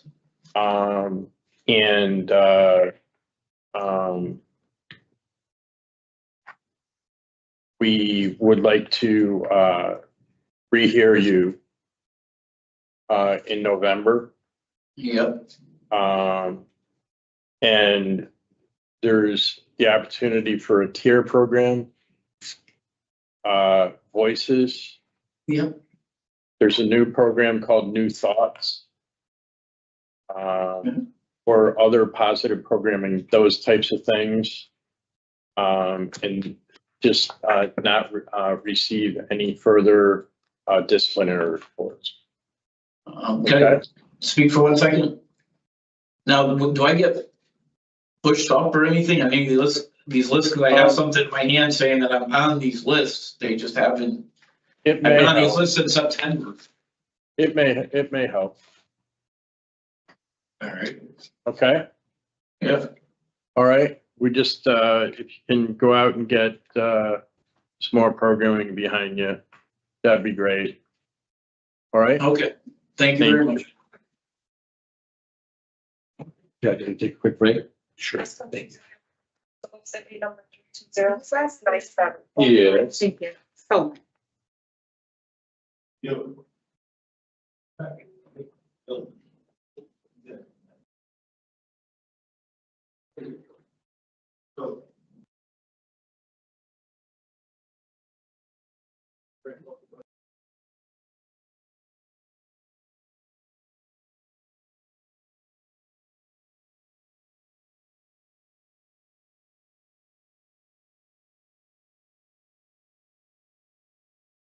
And I hope that makes sense. But it's great. It doesn't make sense to me. Can you hear me? Yes, I can hear you. Okay, just give us a few minutes, okay? Okay.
Right, sorry. There you go. Okay. Good morning, my name is Paroles Martinez. Today is Wednesday, April 2nd, 2025. This is here, warrant article. Following board members present this morning, and by stating their names on the record, certified they have reviewed all sets of required documents and available for information in preparation of this hearing. Morning, Mike Poole. Good morning, I'm Panel Member Barry. Good morning, panel member Rodriguez. Please state your name and inmate number for the record. Leon Green, inmate number 266472. This hearing is being conducted in consideration of the parole application for Leon Green, inmate number 266472. He is serving a sentence of 6 months jail for criminal possession of a firearm and being violation of probation with the underlying offense of illegal operation of motor vehicle under the influence of alcohol. As of today, records reflect the parole eligibility date of March 11, 2025. There is no victim input in this case. There is an offender accountability plan for the offender. Mr. Green has completed multiple programs in the second chance program, including tier 2, speech, craft, race, daily dad, art therapy, silent sons, roles groups, from pawns to kings, and financial literacy. Mr. Green has outside clearance and is employed at the town of Stamford Department of Public Works. Utilizing the statewide collaborative offender risk evaluation system, the offender's overall score under SRT falls within the high range of risk for recidivism. This is your opportunity to express to the board why you believe you should be granted parole. You may begin, Mr. Green. Hi, my name is Leon Green. Good morning. Morning. First and foremost, I would like to say thank you for taking your time out to allow me to explain my thoughts and my progress. I, Leon Green Sr., has put in a lot of step work in my recovery and took a lot of my self-reflecting to understand what I was going through. I never gave myself the opportunity to ask for help, and doing so helped me face the challenges I had to deal with as a man. I now have the knowledge to understand what I was doing wrong, and I take full accountability. The reason I'm aware is because I asked for help and started dealing with my addiction. I signed myself in a program that was built for men like me. I truly found out who I was and started dealing with my inner self, going through the healing process to understand my addiction so I can get the full effect. I rebuilt Leon Green into a different person after 18 months of programming, and dealing with myself opened up a lot of doors, and I feel great. I work outside unsupervised, learning new ways to live and gaining new relationships with the employees that I work with. I'm giving back to the community by working at Suffield Public Works. I help the police department, fire department, and senior center, helping elderly people. I've gained so much experience by being around normal people. They guided me in a different direction and showed me a different way. I have a permanent position working at Suffield Public Works if I was released today, and I'm given the opportunity to do something inspirational. I want to ask the board to allow me to work outside and continue to work on my addiction. I've opened my eyes, and I hope that you see the difference because I'm taking the first step of change and that's all I have left. There's no going backwards this time for me because I'm only going forward and being positive and completing my goals. I've taken the necessary steps to rebuild a better life for myself, and I also have a relapse prevention plan as well as a contingency plan. Thank you. Thank you, Mr. Green.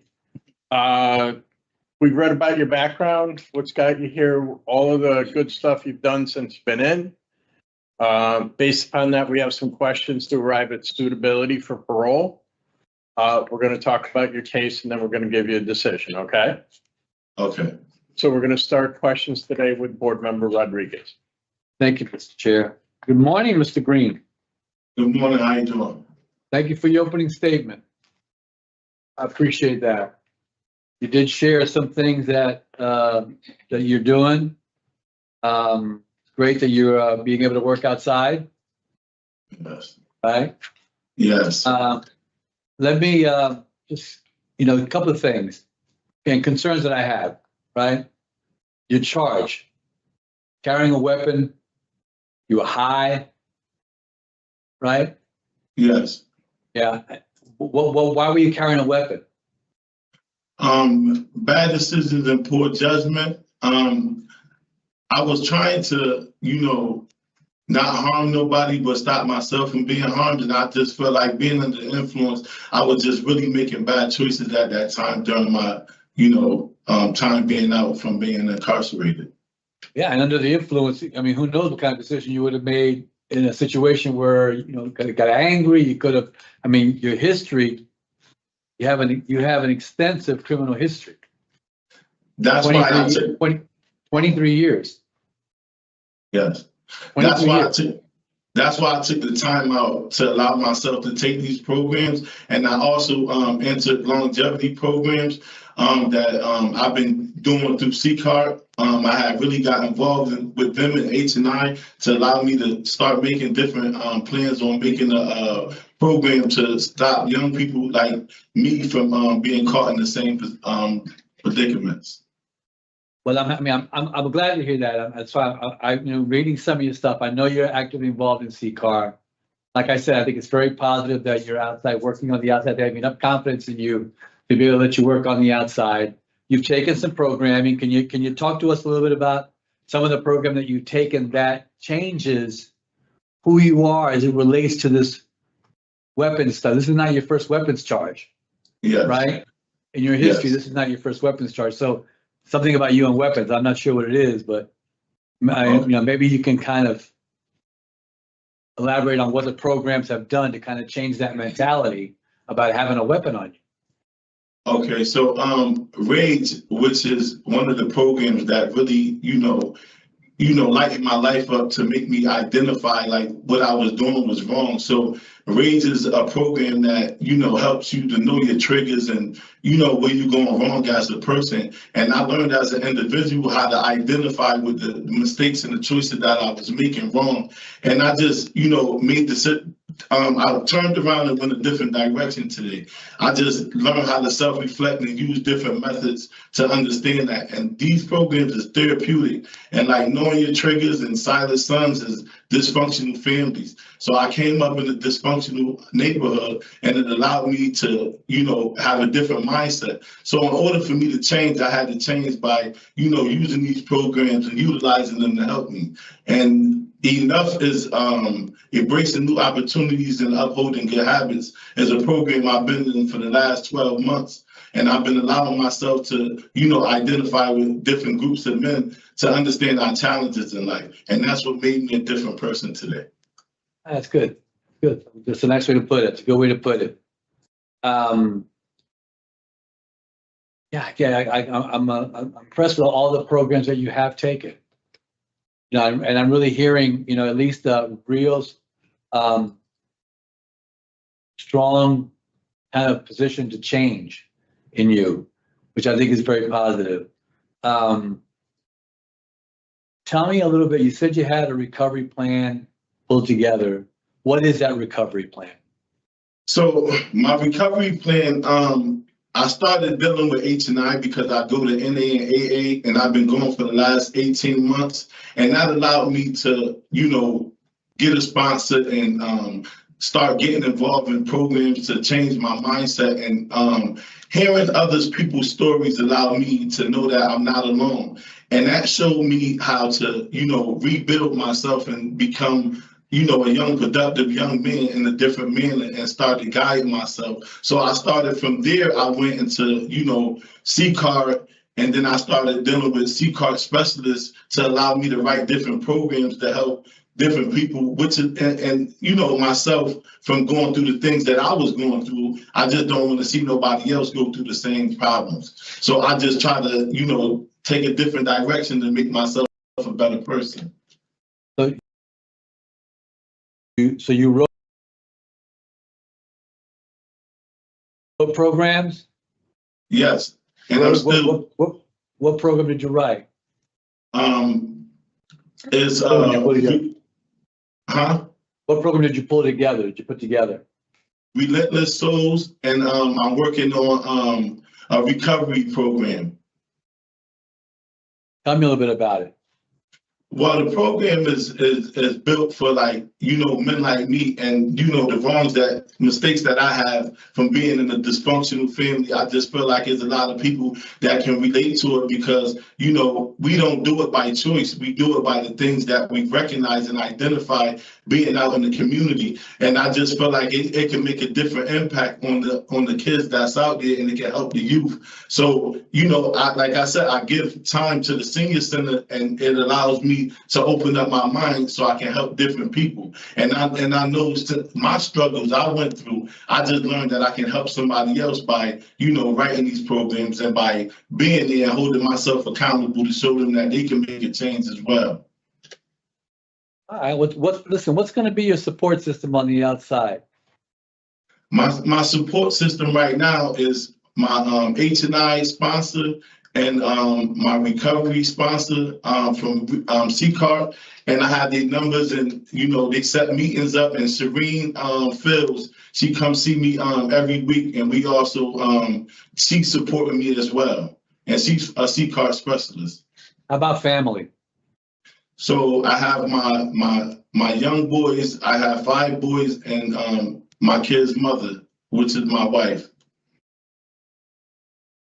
So that's my support system. That's going to be a support on the outside? Yes. Well, I see you took 24/7 dad? Yes, because I just wanted to be able to be a better parent because I had spent so much time away. I just felt like, I was, putting too much, build on them not being in their lives. So I just took something to help me cope with what I was doing wrong as a parent as well. So I started recognizing and identifying what it is to be a parent. And, it just made me feel like I was just losing so much time out of their life. And I felt like I spent so much time going backwards than going forward. So now I know how to, readjust and be a better parent to my children. How have you seen your children since you've been there? You visited with them? Yes, I have seen my children when I first, came in, and then I started, working on myself, and they work and go to college as well. So, I don't spend too much time, but I'm trying to better myself so I could be in their life instead of making excuses. You talk to them about your history and what's happened with you? Yes, because I just don't want them to go down the same road. So they've been doing good, going to college, they going to school and stuff like that. And, they showing me that, being supportive, it allows me to open up my mind to be a better person as well. So. Yeah, well, that's important because, the example that you initially said was not a good example. Yes. Yeah. And that's why, not to cut you off, I'm sorry, but no, go ahead. That's why, I've been doing countless hours. I work by myself outside in the community. They bring us to work every morning, and I'm working at the police department and working at the fire department. It shows us a lot of guidance, and it guides us in the right way that it makes us aware of the mistakes that we've been making and what we can accomplish. So they help us, guide us as well, and make us know, help us learn that there's a better life out there and a better future if we were just to take our time and learn patience. So those are the things that really I recognize, by being out in the community, and it helps me as well.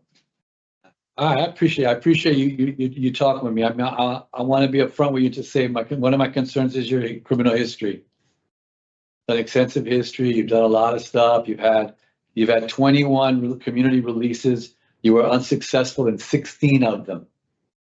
And those are different kinds of community releases that you've had. And that concerns me a little bit. I want you to know, but on the other hand, you've done a lot of good work, it looks like, and you're outside working, and it seems like you're really trying to give back to the community as well. And I'm impressed with that as well. So I don't really have a lot of other questions for you right now. I'm going to hold off and allow my colleagues to go ahead and ask their questions. And if I have any more, I'll come back and ask you. Okay. Okay, thank you. Listen, you have a good luck to you. All right, thank you. Appreciate it. Thank you, Mr. Chair. Board Member Barrett. Thank you, Third Chair. So, Mr. Green, I have some concerns about your criminal history as well, but what's the most concerning of it all is your current offense. So what makes one start taking PCP? Well, at that point in my life, I was dealing with a lot of, I can say trauma because, I lost my mom and my pops. And like, I just felt like I just went down that road and, I'm ashamed of it as a man because I should have been able to hold myself together, going through those events, but not having the, strong understanding and strong mindset put me in a dark place. And I didn't know how to ask for help. Mm-hmm. Mm-hmm. And so the first thing that you pick up is PCP? It wasn't an idea that I choose to do. I just made bad decisions and poor choices.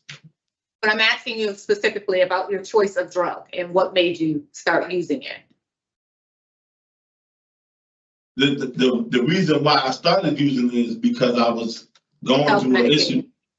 Yes, I was going through a different issue that I didn't understand. And that's why I spent so much hours getting help. So what, some people choose alcohol, some people choose marijuana. Was the PCP inside the marijuana? Is that how you started using it? Like, I'm just trying to understand how you got to PCP as your drug of choice. Because that's one drug that I really just don't understand. Do you know they put that stuff inside dead bodies? Yes, I understand that, yes. So why would you put that inside your living body and knowing that it destroys your brain cells at a rapid pace?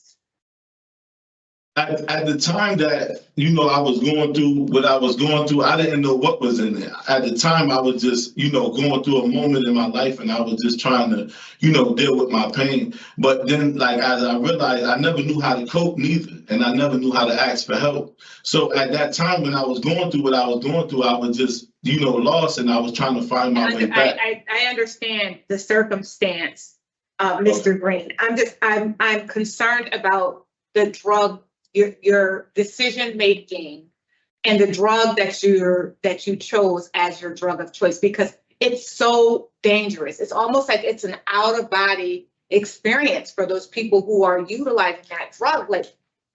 You were on PCP with a gun in your waist that just dropped on the sidewalk. Imagine if the gun would have gone off. There were innocent people at the bus stop just standing around. It could have struck anyone and killed someone. And you didn't even know what the heck was going on because you were so high and you had run out of breath and they're trying to figure out what's wrong with you.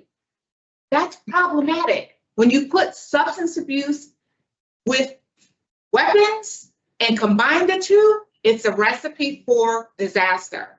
It puts everyone in harm's way. I've seen people in the middle of the street, I've read cases, should I say, in the middle of the street, firing firearms in the air, high on PCP. You don't even know what you're doing. Why would you subject yourself to that? I just don't understand. You're intelligent, you have children, it sounds like you have some support in the community. I just do not understand why you self-sabotage. At this time in my life, the only thing I really can say, and being honest with you, I was just going through a place that, you know, and like I said, like I didn't intentionally go out and just say I want to use this. I was just, you know, Yeah. Yeah. there's no excuse It for doesn't it. matter. It doesn't, exactly. I was just about to say, it doesn't matter what your intentions were. You Yeah. use it and you put the community at risk because of your decision making under the influence. And while you think that you're protecting yourself, you're putting everybody else in harm's way. And that's our concern. That's my concern. I don't care what you do in the comfort of your own home, use your PCP, fall out on the sofa. I don't care. You want to play with a gun at home. That's on you. But when you start coming outside in the community, carrying weapons, putting everybody else at harm because of your poor decision, that's a problem for me. So, while I can appreciate all the great work that you've done, I'm going to say I'm happy that you have your outside clearance and you're working with the town of Enfield, and sounds like you're really doing well. But you know, this is a lot. DUIs, 1, 2, 3, 4 DUIs, 1, 2, 3, 4, 5, 6, 7 violations of probation. You were on discretionary parole. No, they let you out on community release. You violated that, driving under the influence with no license. In June, another DUI with a firearm. I mean, I don't know how many chances you need, Mr. Green, to get this right. I really just don't. But I'm hoping that you got it right this time. So I do appreciate your speaking with me. Thank you, Sir Chair. Thank you. We're going to discuss your case now and give you an answer. Board Member Rodriguez. Thank you, Mr. Chair. Well, these are very serious charges, as my colleague has so eloquently pointed out. Of course, I share my concern about his criminal history. It says, 23 years of just craziness and really being a menace to the community out there. Having said that, he's done significant amount of programming, and in hearing him today, he sounds good today. He's working on the outside. The department trusts him on the outside to work, which is an important factor for me. He has support in the community.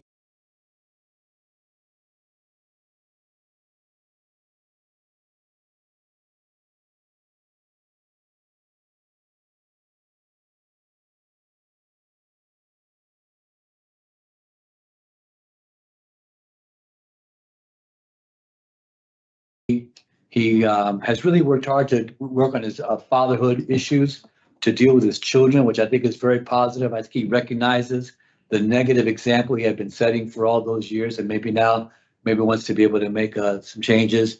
Unlike some of the other folks that we've spoken to today, he's got a recovery plan that includes C-Card, connected to C-Card, has a sponsor with NA. Along with that, mentioned the person's name that he was talking about. And those were very significant insights for me on his growth since he's been there. And I'll be honest with you, I'm talking to a whole different person than what I've read about today.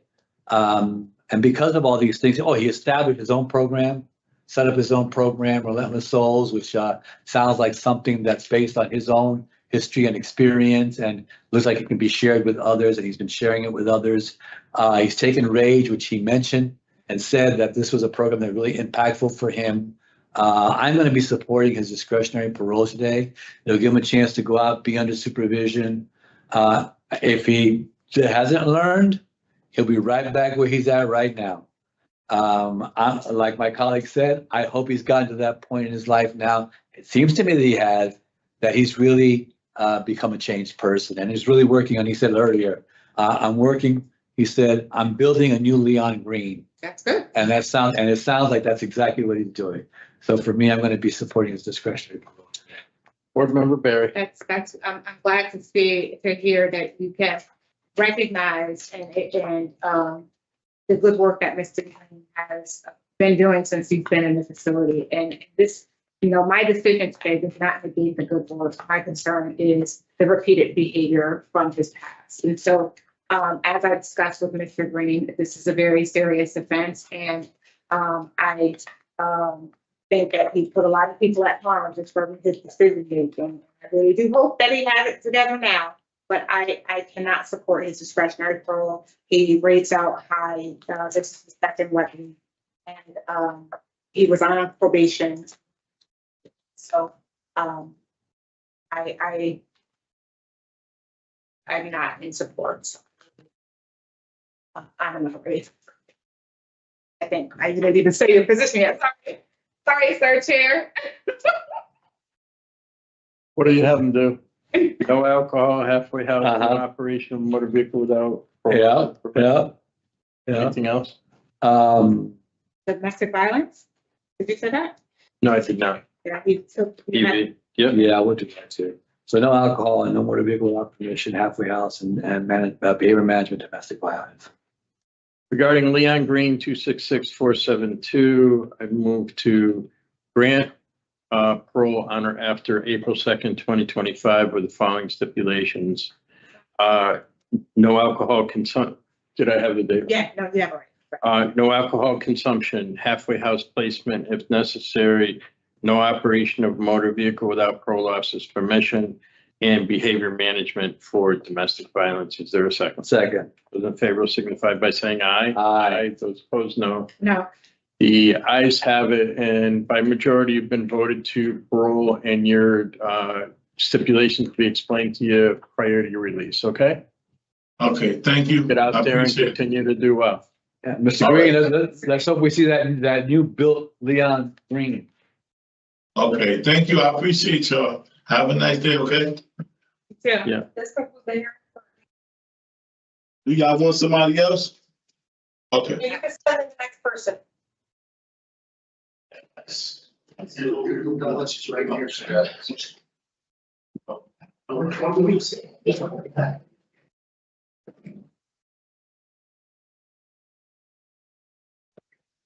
I'll let him know.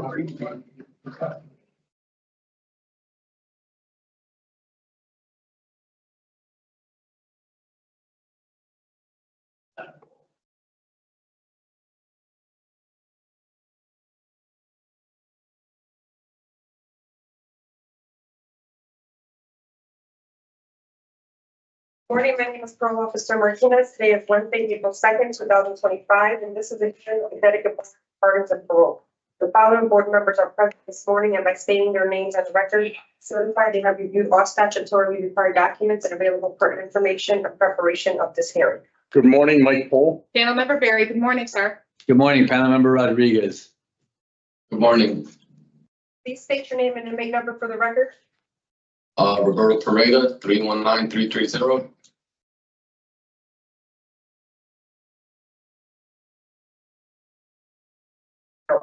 He is serving a sentence of 5 years jail for possession with intent. As of today, records reflect the parole eligibility date of July 14, 2025. There is no victim input in this case. There is an offender accountability plan for the offender. Mr. Pereira has completed multiple programs in the second chance program, including Inside Out, 24/7 Dad, Voices, Good Intention, Bad Choices, Shadow Work, Peer 2, Nest Building, Co-parenting, Art Therapy, Rage Advance, Motivation for Life, Age Flat, Poetry, Emotion, Knowing Your Triggers, Credit, Awareness, Legal. Mr. Pereira facilitates the Inside Out program, has outside clearance, and is employed at the Carl Robinson Garage. Utilizing the statewide collaborative offender risk evaluation system, the offender's overall score on the SRT falls within the moderate range of risk for recidivism. This is your opportunity to express to the board why you believe you should be granted parole. You may begin, Mr. Pereira. Can I read you the letter? Yes, please. I would like to, Is that the same thing that you sent us or no? no, sir. No, sir. Okay, good. Please, Great. thank you. I would like to publicly apologize to the community and the countless victims that my action negativity affected. I would also like to apologize to my wife and family for the harassment that I caused them, and them for staying by my side, learning from this experience. I understand that parole is a privilege, is not a right. Since I've been incarcerated, I learned that the lifestyle I was living was all wrong. And when I was in the streets, I lost focus on my priority, like being a father to my kids and a husband to my wife. This is my first time being in prison, and I've learned that I do not belong here. I am a family man. If you grant me parole, I can assure you I will never come back, and I will return to my family a changed man. I know my action was all wrong. I am embarrassed of the choices that I made in the past. I would like to put that behind me and start fresh. I would want my son growing up and following my negative footsteps. So I plan to take this new path of respect for my family and the community by doing the right thing and teaching my children to avoid the mistakes I made and raise them the right way. I am asking you to give me this opportunity because I have learned my lesson and I am not the same individual I was before. When I started this sentence, I understand the pain I caused my family and the community with the selfish actions, and I am determined to never again repeat this behavior. This opportunity will give me the chance to show my family and my community that a change is possible if you apply yourself. Thank you, Mr. Pereira. Thank you. So we read all of the support letters and the letter that you sent outlining all of the things that you've been doing in the second chance unit there, E-dorm at Cybulski. And so we've read about your offense and your history and such. Based upon all of that information in your interview with the parole officer, we have some questions for you. Then we're going to discuss your case and we're going to give you a decision, okay? Yes, sir. And questions will, this morning, we'll start with Board Member Barry. Thank you, Sir Chair. I echo the chair's sentiments that, we have reviewed all of your files and your support letters. One of the letters, we received 2 letters for offers of employment. So I'm happy to see that you do have that in place for you.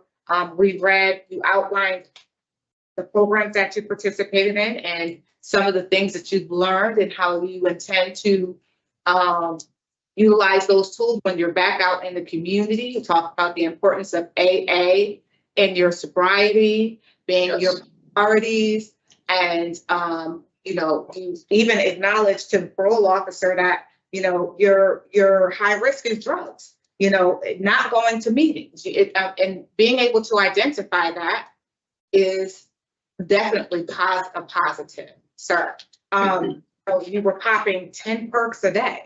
I mean, I don't even know how you function, to tell you the truth, but I mean, utilizing that, you were on a path of destruction, you were bound to come in. And it's my understanding that you were using those drugs and selling drugs to support your own habit because you were working. So explain to us what got you into these drugs in the first place. You broke something, you had a surgery. The wisdom tooth. They took out my wisdom tooth. And I started taking a pill, it took away the pain, and I just kept on with the feeling at the moment. But how I look at it now, it's just the feeling. And you lose a lot just by how you feel. Right. And they took out all 4 of my wisdom teeth. And when they gave me those, what do they call it? It wasn't the perks, it was the Oxycontins. I put them in the toilet because I didn't even want to start. I just threw I didn't even want it to even be, I'll pop a couple Tylenol or some Advil or, and call it a day, because I just understand how addictive it is. So I can definitely understand how you got addicted. I'm going to just go over the facts for you, Mr. Pereira, because your case for me is one of the simplest ones that we've had today. You rate out in terms of your risk to recidivate as a moderate risk. You have not received any disciplinary infractions. You've taken a number of positive programs to address your criminogenic needs and your substance abuse needs. As the officer pointed out, we facilitate programs there in the facility. Yes. You attend NA and AA on a regular basis. It sounds like you are absolutely sincere about your desire to remain clean and sober. You said that your family is one of the motivating factors. You want to be a present father in their lives. And I think that that's important. And I think also we're able to identify that working on your sobriety is going to be a lifelong thing. And so I'm happy that you have a plan in place for that sobriety, and that you have work lined up and you still have family support. You want to live with your stepfather. I mean, you've done all the work that we would have asked someone to do who is coming before us for consideration of parole. And I really do think that you've earned parole. You definitely have been a model offender in there, working and outside clearance, going to, you're in Cybulski, but they take you to CRC, to Carl Robinson, so you can work in the garage. That's a privilege. They trust you. This is your only, they've given you a million chances out in the community, to kind of, before they put you in prison. But it sounds like it worked this time. Indeed. So for all the reasons that I really feel like you're ready to go. I really do. And so for that, I will be supporting your discretionary vote, because I think you've earned it. Thank you, Miss. Good luck. Thank you, Sir Chair. Thank you. Anything further, Board Member Rodriguez? I have no questions. I would agree with my colleague that Mr. Pereira has done a significant amount of work with the programming that he's done. And I think not only, it's just such a well-rounded set of programs that he took.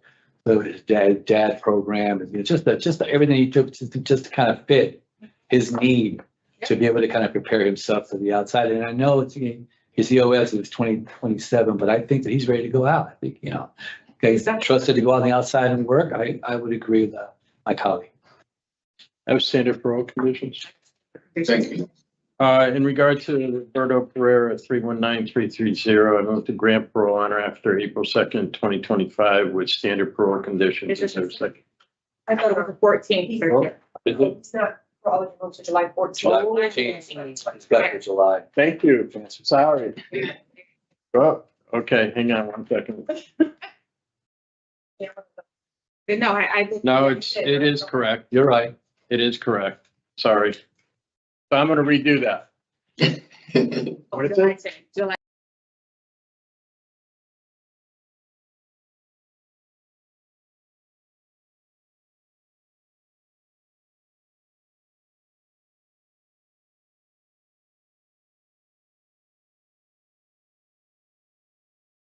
July 10th. July 10th. We earned 4 more days. Yeah. Regarding Roberto Pereira 319330, I move to grant parole on or after July 10th, 2025 with standard parole conditions. Is there a second? Second. Those in favor signify by saying aye. Aye. Those opposed, no. The ayes have it. Mr. Pereira, you've been voted to parole and your conditions be explained to you prior to your release. Okay? Okay, thank you. Good luck to you, Mr. Pereira. Thank you. This concludes the hearing for Mr. Roberto Pereira, MA number 319330. After Walker sends. You can send the next person in. All right, thank you, Miss. All right. Good morning.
Officer Martinez, today is Wednesday, April 2nd, 2025, and this is the Connecticut Board of Pardons and Paroles. The following board members are present this morning and by stating their names on the record, certified they have reviewed all statutorily required documents and available pertinent information in preparation of this hearing. Good morning, Mike Pohl. Good morning, I'm panel member Barry. Good morning, panel member Rodriguez. Good morning. Please state your name and inmate number for the record. William Horlacher. This hearing is being conducted in consideration of the parole application for William Horlacher, inmate number 268964. He is serving a sentence of 4 years jail, larceny third, larceny fifth, and 4 counts of violation of probation with underlying offenses of issuing bad check and larceny third, and 3 counts of larceny fourth. As of today, records reflect a parole. I'm going to verify the parole eligibility date. Just 1 second. Oh, yeah, the days off. As of today, records reflect the parole eligibility date of July 7, 2025. There is no victim input in this case. No offender accountability plan for the offender was located in his DOC file. However, for the RT3M, Mr. Horlacher is employed as a coordinator. He was previously employed in the kitchen. He has completed voices, relapse awareness, 7 good minutes, rage, silent sons, TED Talk, master key, knowing your triggers, 24/7 dad, and is participating in AA.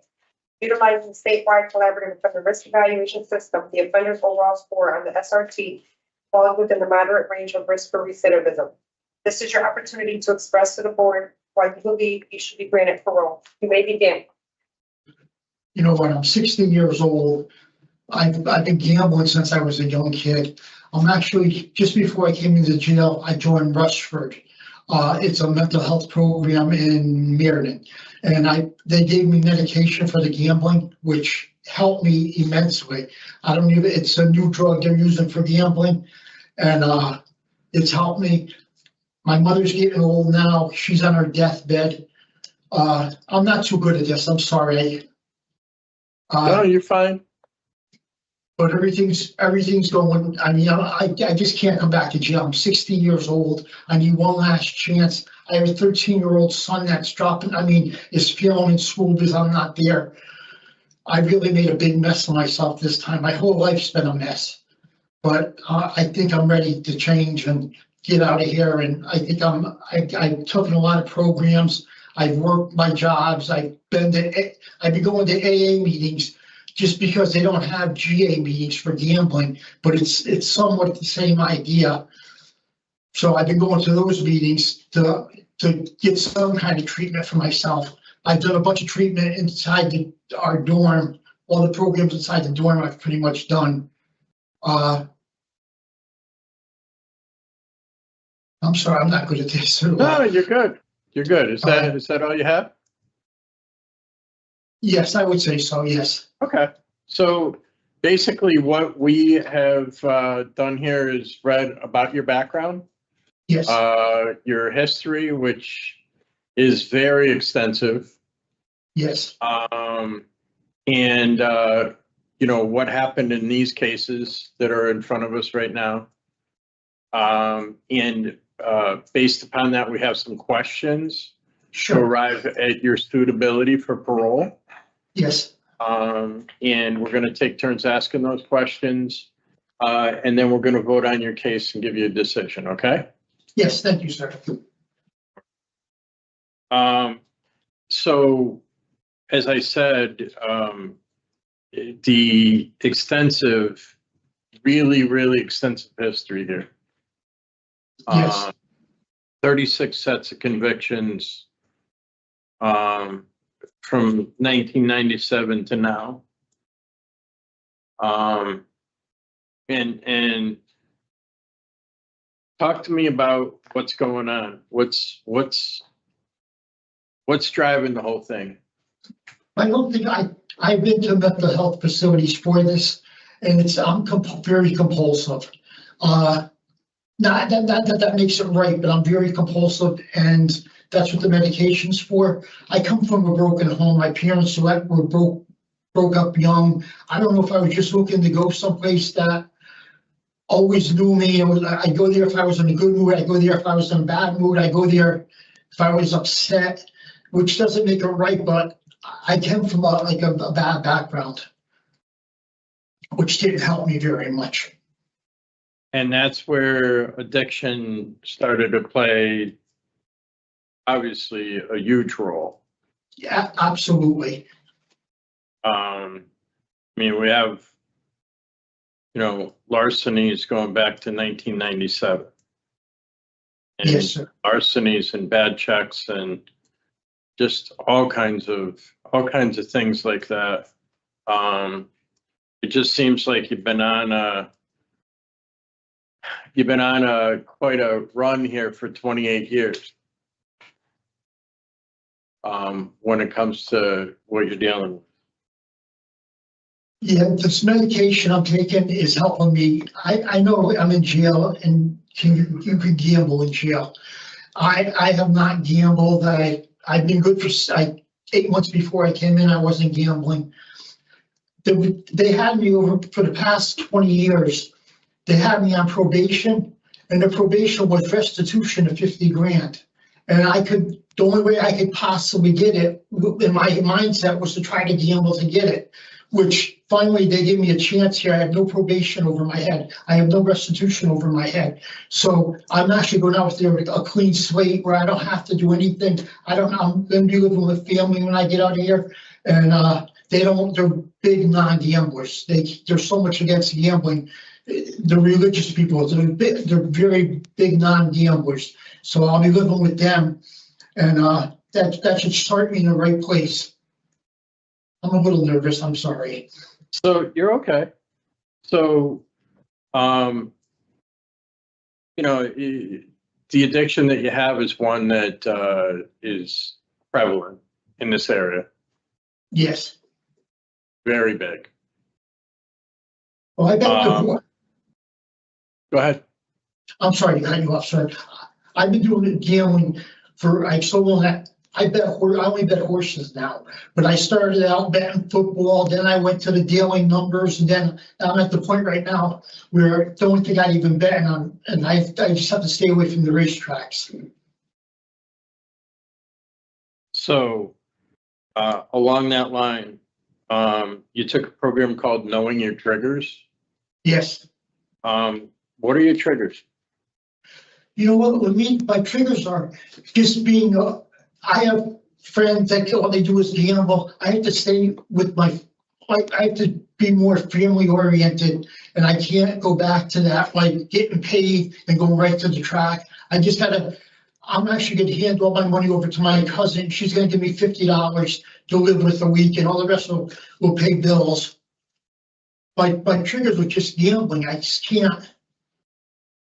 I mean, Right. This is the longest I ever. So friends that gamble, that's a trigger. Yes. What else is a trigger? I get it when I get upset, it's a trigger.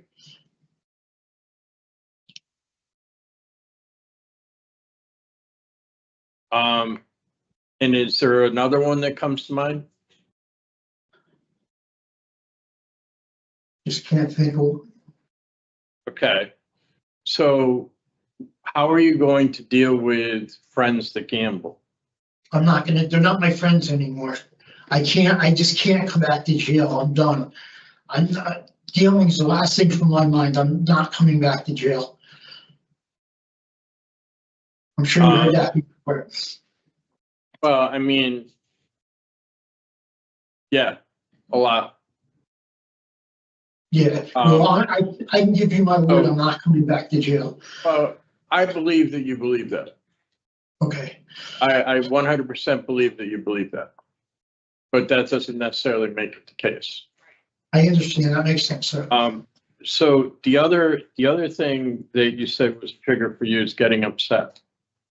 How have you developed to deal with getting upset? Well, I have an ex-wife, and we have I'm old, but I have a 13-year-old son, and she'll do things like, I'm supposed to pick him on Friday at 8 o'clock, 7:55, she says I can't have him. So that would be like a trigger for me to go gamble, or that would be a reason I would. Not that it's a good reason, but we're getting along now, me and my ex-wife. But so how are you going to deal with getting upset so that it doesn't turn into a trip to the casino? I'm not gonna let it bother me. I have nothing over my head. I'm just gonna let her do what she thinks is right. And I'll go on to the next week and I'm not gonna do anything that's gonna upset myself. I'm not gonna. It was kind of weird before I came in because I knew I was coming to jail. So those little things were like big to me because it's just the last time I'm gonna see my son when she does this. That used to drive me crazy. You see that it's an issue really when you look at the answer to the question being, I'm just not going to get upset at it. Okay, maybe I'm just not answering it right. I'm not.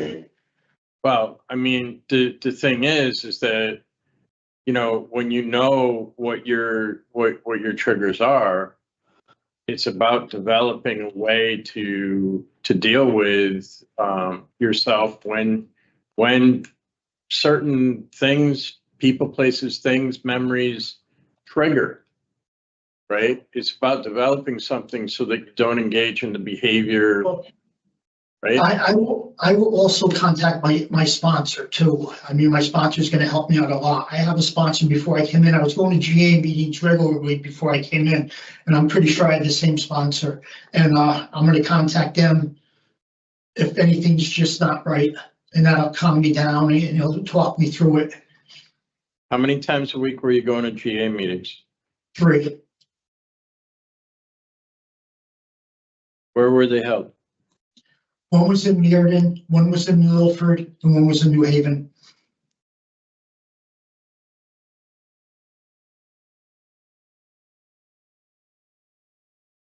I'm a big believer in groups.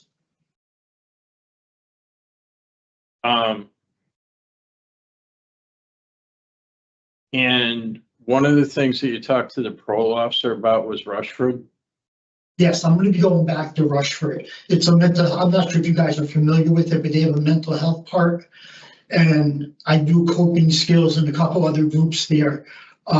They've seemed very helpful. They know nobody really has gambling issues here, but everything they're treating me for is like the same thing. So I'm getting the same answers I would be getting for gambling.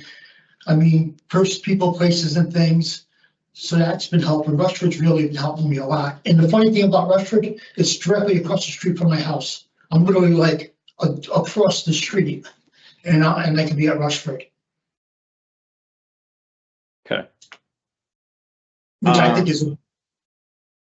So just to, I mean, you've talked about it a little bit, but one of the other programs that you've taken that's relative to this is relapse prevention. Yes. So can you tell me what would be in your relapse prevention plan? Just stay away from just people that gamble. I don't even watch sports anymore. I just stay away. I watch Disney Channel now, but I stay away. I'm going to stay away from the people. I'm going to stay away from OTB or Teletracks or Sports Havens, whatever you want to call them. And I'm just not going to do it. I mean, I just can't. My mother's on her deathbed, and here I am. My father passed away when I was in here, and I couldn't even say bye to him. And I can't let my mother pass away without saying bye to her. She has a heart problem. Okay. So with the relapse prevention or recovery plan, you just gave me 2 things. Stay away from people and stay away from OTB, but you didn't give me anything that you would be doing. Excuse me, that one more time. I'm sorry, I didn't catch it. You didn't give me anything that you would be doing as part of that relapse prevention plan. I'll be going to all my GA meetings. I'll be going to Rushford to prevent it. Rushford's really a great group. I can't emphasize. Rushford really helped me a lot. Okay, and anything else? That's it, sir, I think. I'm a nervous wreck, so I can't even think straight. Okay, it's fine. You have, you can go back to your position as an electrician. Yes, I am. I actually have, I think you guys have a copy of it. I'm gonna be rehired by the same company. And, I worked there worked there quite a few years. I've never stole from work or anything, so my work habit's always good. But, he said he would take me back as soon as I get out. Okay. Which is important. I need the job. Okay. I'm going to see if other board members have questions. Okay. Okay. Board Yes, Member sir. Rodriguez. Thank you, Sir Chair.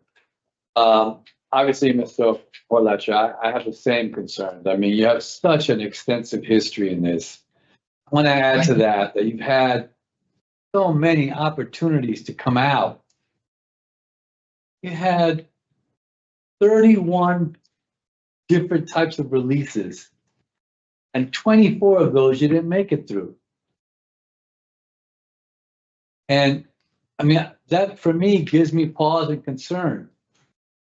I know you, listen, I want to give you your kudos on taking the programming that you've taken. You've taken some programs, and that's a really good thing because I think you need that. I think you have an understanding of, that you have an addiction to gambling. Yes, I know. And I'm not sure that you're clear on all your triggers. I'm not sure that you're clear on what your plans are around how you handle those triggers, how you handle them. Yes. Even though you know what a couple of them are. The world outside now is so wide open with things to be able to get involved with. There's online gambling. There's you don't have to go to a place to gamble. It's all on the phone. It's all on the phone now, and the history extends to 2023. It's not as if you have been moments of, it's consistent, levels of. 2003? Yeah, 2023. No, 23, I said. The last one was 23. Yeah, from 97 to 23. Yeah. That was his last. It's not as if, it's happened 5 years ago. These are all recent things. And those are, just some serious concerns that I have about this. The fact that you caught a break with your probation and you don't have to pay the money back is probably good, but those people are now, people are out of their money, right? So it's not as if, they didn't catch a break on this. You caught a break. Yeah, you know what I mean? Yeah, it makes sense. Yeah, and it sounds like you were, a very, very serious gambler. Seriously. No, I have some stories I can tell you, but I'm not going to get into it. I'm sure there are stories you could tell me about your gambling. But because of that, I'm having some real challenges feeling comfortable about your suitability on the outside, even at like 60 years old. And we see a lot of seniors that gamble, play the, lottery tickets and do all that kind of stuff, because all the advertising is out there for that. I would have liked to have heard more about your plan for recovery. I would have liked to have heard that you have a sponsor on the outside waiting for you. I do have a sponsor on the outside. I'm sorry, I just don't know. I'm so nervous right now, but I do have a sponsor that Are I'm you this going nervous to. when you gamble? When I'm losing. Probably not. Probably not. No, you're right. You're right. Yeah. No, but I do have a sponsor that she's going to be sponsoring me out. She's my cousin. She's the one who goes to church and so much against gambling that she just. Okay, I got that, but I meant more a sponsor who really understands the addiction process. That's the process of addiction. I'm not sure, sir. And the disease of addiction. That's kind of what and who has been through it, who's kind of can give you the guidance, has had sufficient time to be able to get themselves together enough so that you can, kind of learn from that. I didn't hear that from you in your recovery plan. So, can you hear the kind of the things that I really, I'm bringing up that give me concern? Yes, it does make sense what you're saying, sir. Yeah. I'm gonna pass it on to my colleague, hear what they say, and then we'll discuss your case and we'll see what we come up with, and after discussing your case. But I have to be honest with you, your prior history, the fact that I'm not clear on how you're going to handle those triggers on the outside worry me. It's good that you have sponsors, and I'm happy about that. I'm also wanting, again, give you, tell you that I appreciate the fact you've taken the programming that you've taken, because it's quite a bit of programming that you've done. We haven't talked a lot about what you've learned from those things, but I have some concerns, and I just want to make sure you understand that. All right. I do I'm understand. going to pass it on to my colleague now. But thank you so much for listening to me. Thank you, sir. Board Member Barry. No questions, thank you. So this is a tough one for me Yeah. because so we have a really extensive criminal history. And all of the offenses that are related to some kind of deal to obtain what's necessary to act out in an addictive manner with gambling. We talked about, we tried to speak about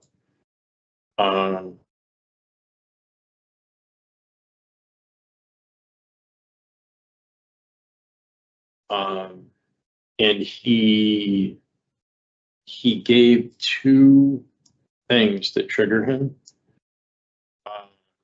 but he had really no plan as to how to handle Offset it, yeah. those triggers. And the fact of the matter with addiction is early on, there are things that can trigger people, and the place to be is to have solid responses in order to deal with things when you're triggered. And one of the other programs that is key here is relapse prevention. And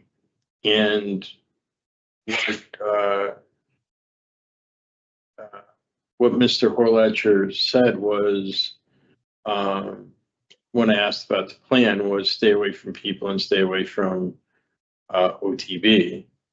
But a relapse plan or a recovery plan is supposed to be about what am I going to do on a daily basis so that I'm not out there adding to the 36 sets of convictions that I have. Or creating more victims. Right.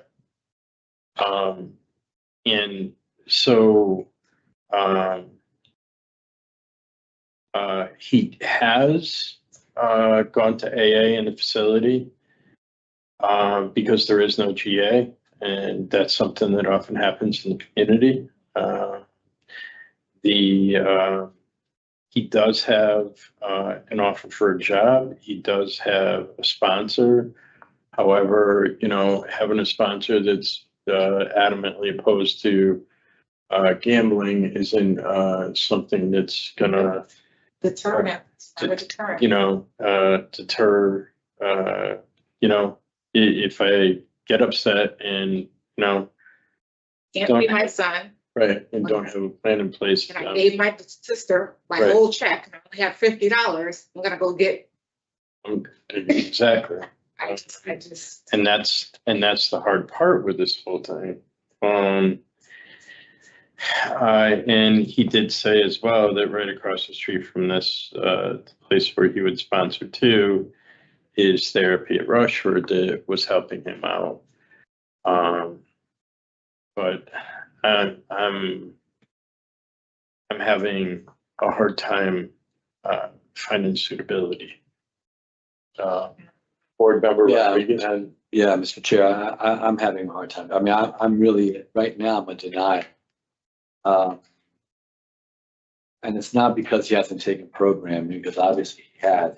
It's more the insight he's gained and more the fact that he doesn't have a strong enough plan for himself to come out and really, be able to be successful. His addiction is long-standing, not like the recent episode. He said we paid fresh fee. This is 65 convictions I counted. 70. 70, I counted 65. I was off by 5. And I feel for Mr. Horlacher because he's 60 years old now. I mean, Right. at what point do you try to get that under control? And that addiction is very, very difficult, very challenging. So I mean, I'm a denial right now from Mr. Horlacher. He's 32 years, 32-year history, 70 convictions, no addiction sponsorship, no sponsorship that will help him really kind of get through this. His recovery plan was minimal, at least, at the very least. Did not really provide any option for him to be able to kind of, get the support that he needs. And just not enough direct insight into the severity of what he's going to be dealing with when he goes back on the outside. 24 unsuccessful releases. I'm just not there today. I feel for Mr. Horlacher because I believe he's, worked at trying to do programs and trying to do things right. And it's not his fault that there is no GA group in the program, no program that deals with GA. Maybe he could spend some time thinking about a program he could start. That might help. I don't know. But anyway, I'm a denial today for Mr. Horlacher. Board Member Pereira. What I would like to add to this deliberation is that Mr.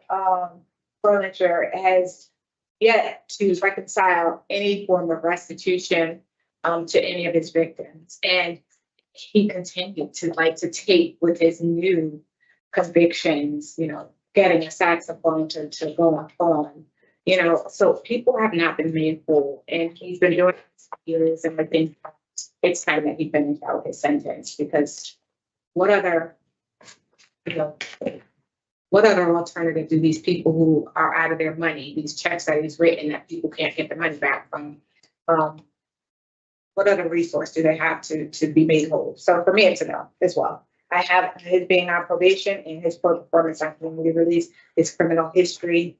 I can try to feel that.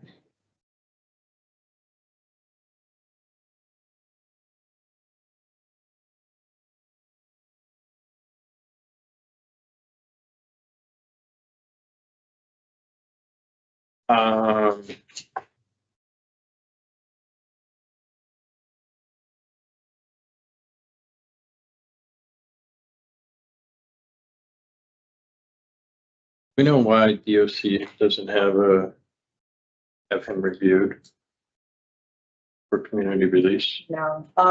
It might. Okay, so what? Yeah. Okay, Yeah. so he'll get reviewed at some point. And he's in a program.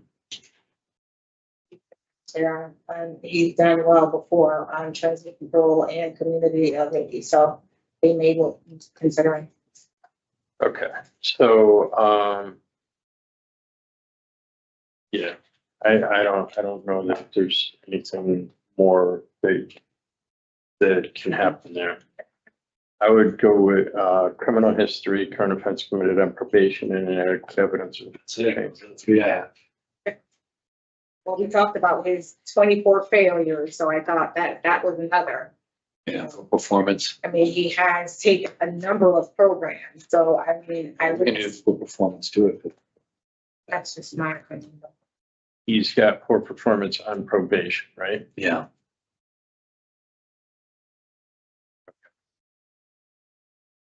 So those.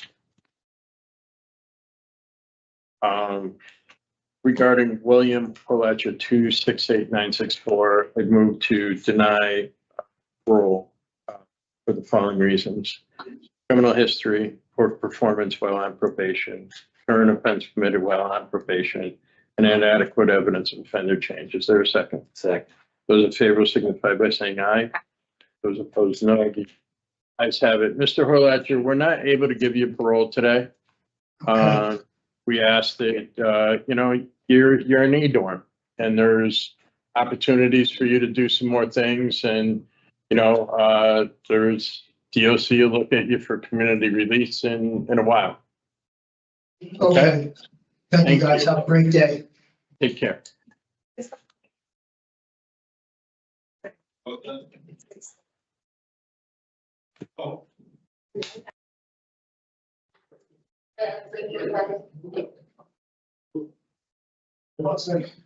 Thank you.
Morning, my name is Parole Officer Martinez. Today is Wednesday, April 2nd, 2025. This is a hearing of the Connecticut Board of Pardons and Parole. Following board members are present this morning and by stating their names on the record, certified that have reviewed all facts included in the current document and available for information and preparation of this hearing. Morning, Mike Bull. Good morning, I'm Panel Barry. Good morning, panel member Rodriguez. Please state your name and inmate number for the record. Good morning. My name is Samuel Ruggiero, 320-214.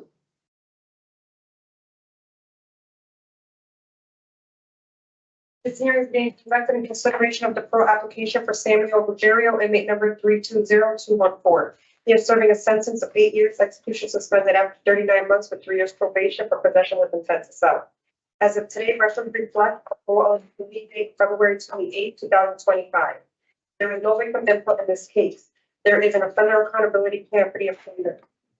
Mr. Ruggiero has completed Voices, C-Card, Choices, Tier 2, Hospitality, Smart Recovery, Financial Literacy 1, 2, and 3, Addictive Lifestyle, Transition Support Group, 24/7 Dad, Nest Co-Parenting Building, Mindful Mediation, Gardening, and facilitates NA and AA on Tuesday and Saturday in the unit. Mr. Ruggiero has outside clearance and is currently employed with Tummy Industries on second shift. Utilizing the statewide collaborative offender risk evaluation system, the offender's overall score on the SRT falls within the moderate range of risk for recidivism. This is your opportunity to express to the board why you believe you should be granted parole. You may begin. Yes, good morning, good afternoon. It's my sincere hope that my statement here today will bring these proceedings a simple understanding that I am truly sorry for my actions and past behaviors.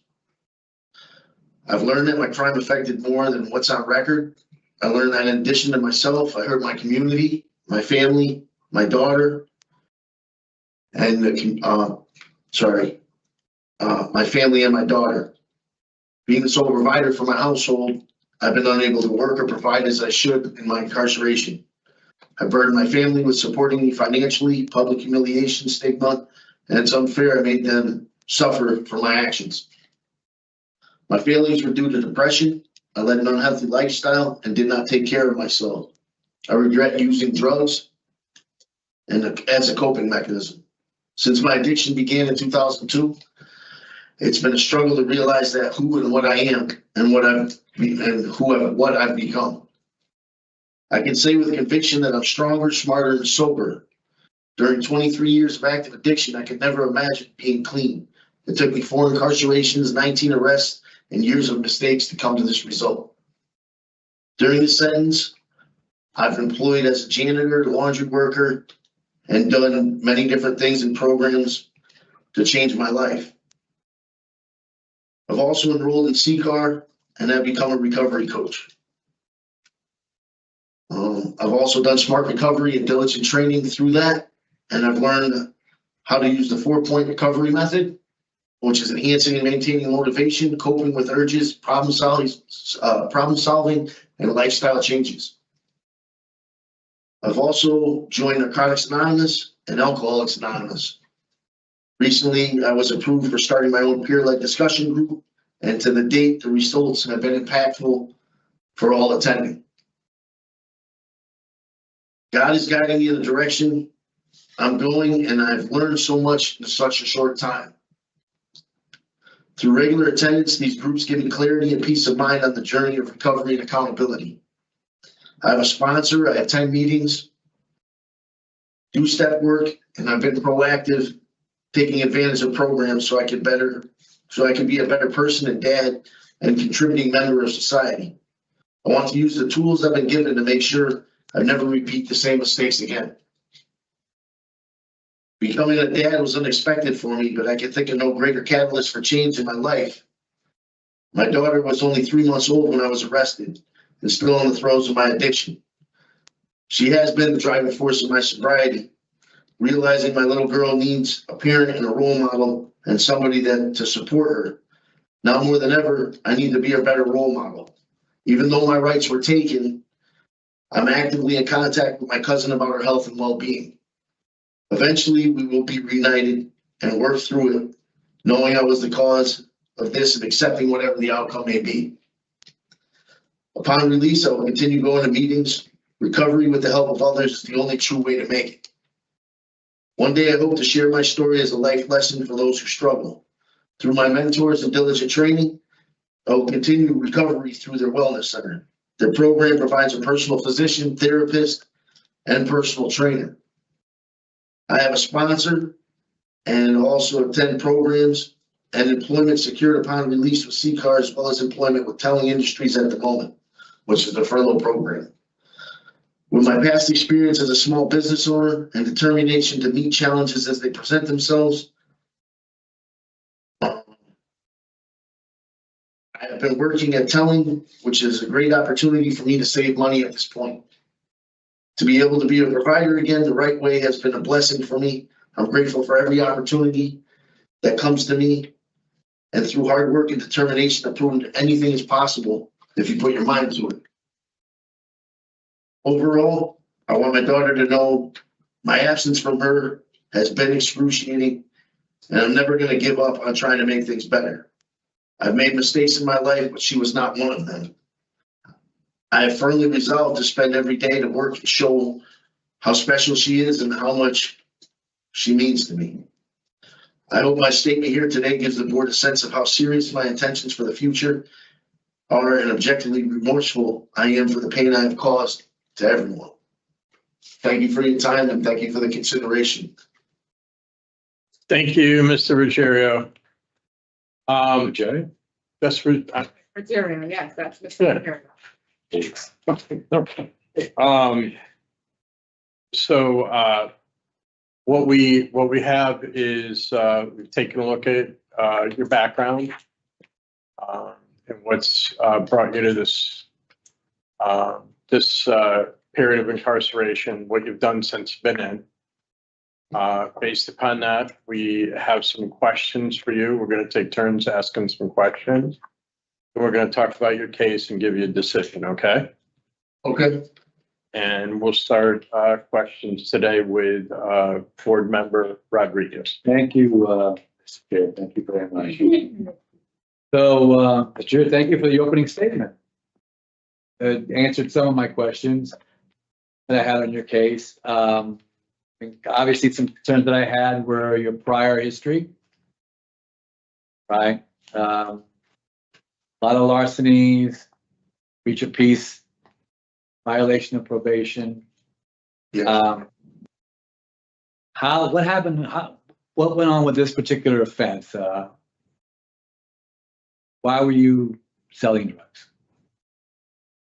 Over the past, I want to say 23 years, I've been in the throes of addiction. I've been an addict my whole life since high school.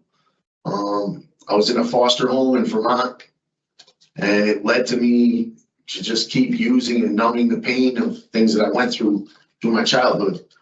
And it took me this incarceration to actually work on myself and look at why I did what I did. When I first started using drugs, I was stealing.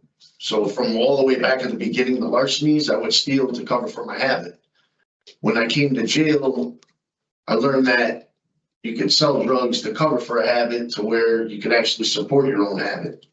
And that's pretty much what I was doing, to be perfectly honest with you. I was supporting a drug habit. And yeah, I'm assuming you had no consideration for the impact on the community. I had no consideration for community, for myself, for my child, for my ex, for my father, for my brother, for Nobody, for anyone. yourself, for no one. I didn't even care about What myself. drugs were you selling?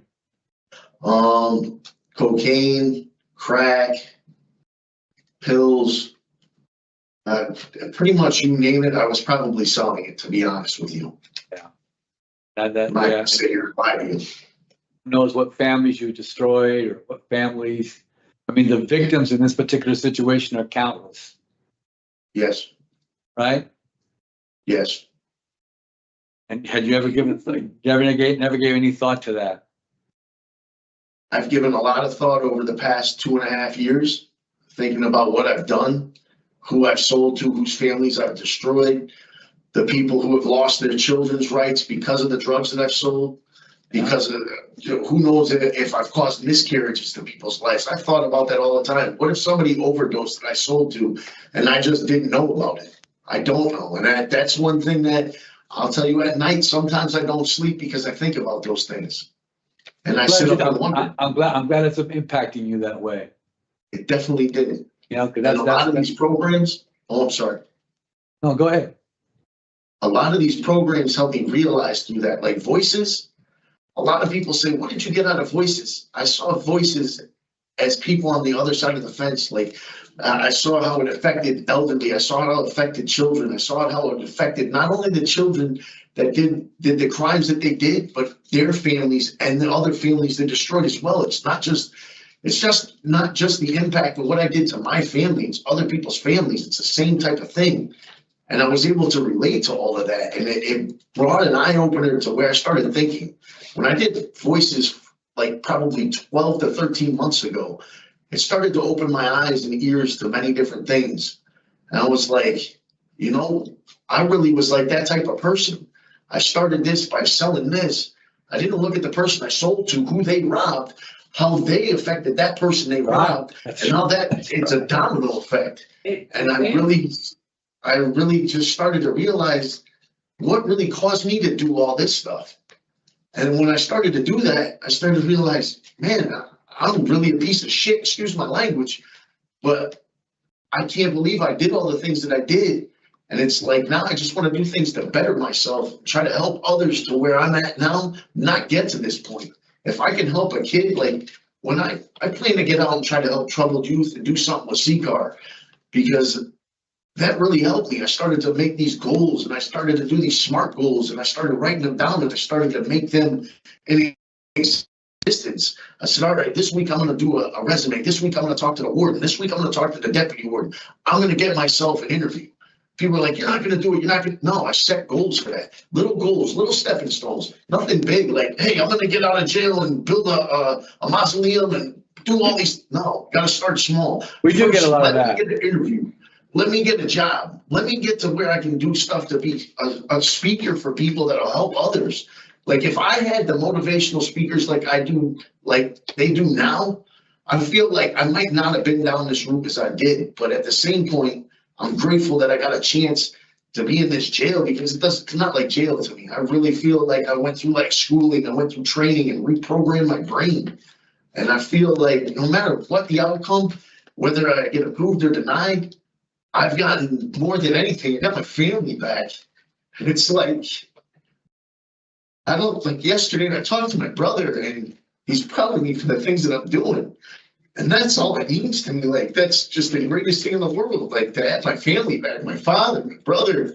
I really appreciate hearing you, Joe. I really do.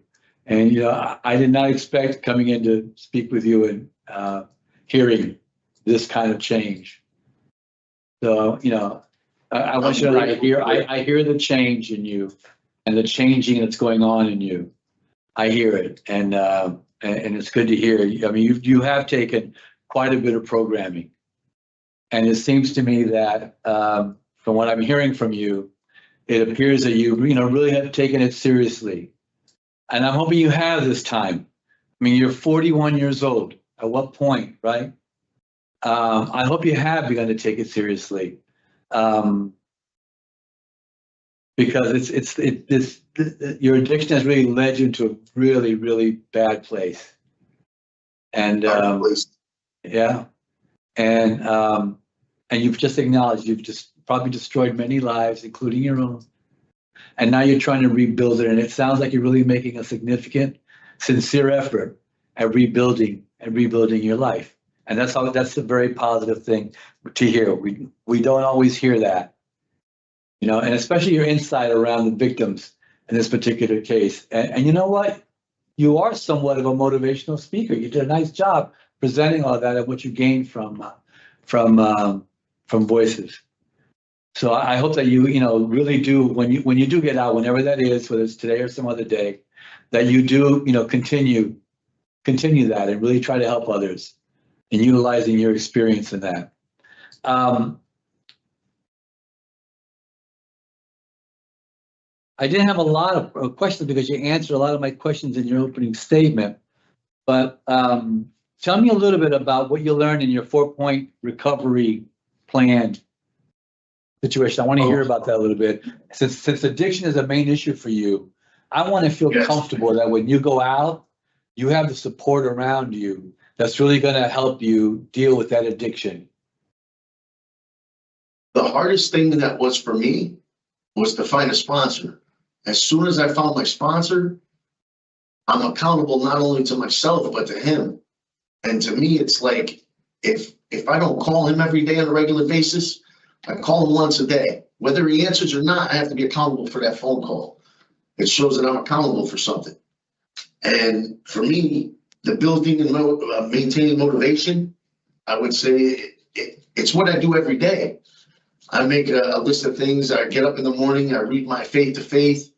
I read my dailies, like my inspirationals, like for spiritual principle 1 a day. I read that, and then we kind of have a group discussion on Tuesdays and Saturdays, 12 to 1. That's what I plan on doing. The things that I do in jail right now is what I plan on doing on the outside. If I don't do it the same way I'm doing it in here, I'm not going to make it. So for me to have that foundation, it means like to have my guy that I use as a sponsor, I call every day, meetings I attend every day, and work. Meetings, work, and a sponsor, and doing step work and being involved actively is what keeps me clean and sober, and what keeps me with a clear head and understanding, this addiction's never gonna go away. I'm gonna have this addiction for the rest of my life. The only way I can deal with it is by doing the programs that I do, NA, AA, CCAR, and being actively involved. If I'm not, what's the point? No matter what, I know that I have an addiction, and it took me for years to face the fact that I'm an addict. And that's just it. Like, for many years, my dad was like, why don't you go to a program? My brother said, bro, you're an addict. Go to a meeting. F you, I'm not an addict. What are you talking about? It's everybody else's fault, but mine. And that was the different thing. I started to point at myself instead of everybody else. And understanding like the urges. Like, I'll be honest, I'm out of work now, and I work with people that smoke cigarettes. I smell a cigarette, that's a trigger. So I talk about it in meetings, and I say, hey, look, I don't want to go back to cigarettes because I know the cigarettes is going to lead me back to other things, because that cigarette gives you that quick instant gratification, that cigarette, I don't need that. And I got a friend that I talk about, my sponsor, I talk to about that all the time. And for something that worked for him, he said, you know what? I took the skew bar and I tattooed it on my arm, so I always remember. I don't want to go back down that road because that led me to this. And for me, it's like, man, maybe I should get a tattoo of that. You probably don't need a tattoo. You've got enough thought about it already. But I was talking to him about it, and he said the same thing. He said, you don't need to get this, but it worked for you. Yeah. And it's just everything I learned from this guy, and we sit and read the book. When we start reading the big book together, it can't, like Bill's story, I hate to bring it up, but Bill's story gave me all 12 steps. And that story was step 1 through 12 and how it worked by watching others and by helping others. One man helped Bill, and Bill passed it on by helping others. That's what I want to do, man. And that to me is just greatest thing. I appreciate it. Okay, so I don't really have a whole lot of questions for you right now. I hope that you maintain this motivation, to keep going the way that you're going while you're still there. I hope that you continue to do whatever programming you can do to continue to build your skill sets and your ability to have those things that you need to be able to handle the stresses on the outside, because there are going to be a lot of stresses on the outside. You have a sponsor, is going to be your brother, I believe. Yes. And it seems going to family is probably a good thing. He's the guy who told you that you were an addict. He's the one that told you were an addict. Oh, yes. My brother and my father. Yeah. I'm just appreciative. I remember on my first incarceration, my dad wouldn't answer the phone for a couple months. And it was like, because I burned bridges with him. I told him I'd pay him back, and I never did. And ever since that moment, like, I started to change. Like, when I got out this time, I paid some of my tabs back, and I was doing real good. I had a store, and I was doing all right. And then just hiccups happened, and, bills pile up. I got stressed. I was living an abstinent life, not a recovery program life. And I thought about it and reflected on it. If I just keep on this program the way I'm doing it now, I won't fail, because I'm not afraid to ask for help. I'm not afraid to say I'm an addict, and I'm not afraid to, just do the right things, no matter what it may be. Even if I'm suffering, I got to be able to say, hey, raise my hand and go, I need help today. I'm going through it. And I do it sometimes while I'm in here, because there's struggles in here. Believe it or not, even it gets crazy. I know sometimes. you haven't got any disciplinary reports, which is a positive thing too. So your brother, and you're gonna be living with your brother, and he works for a trucking company, and you think you're gonna get work there? Yes. Okay. I don't have any additional questions. I really appreciate you talking to me this morning. And listen, I really wish you a lot of luck too, Mr. Ruggiero. It sounds like you're headed in a real positive direction, no matter what happens today. Thank you so much. Thank you for this opportunity again as well. Board Member Barry. Thank you, Sir Chair. So, Mr. Ruggiero, just a few things. You have, looks like a lot of support in the community. We did receive letters. And I know that you speak about your daughter being your motivation, but I would encourage you not to destruct her life. I do. She has been adopted, and she knows that's cool. And until she's ready to take that step, don't do that. And especially if since you struggled with your relapse and addiction for a number of years, I definitely wouldn't disrupt her life, and you potentially can relapse. But it sounds like you really have taken this period of incarceration to work on yourself. It sounds like you're excited about your sobriety. Sounds like you're excited to share with other people the things that you've learned to try to deter them from following down your path.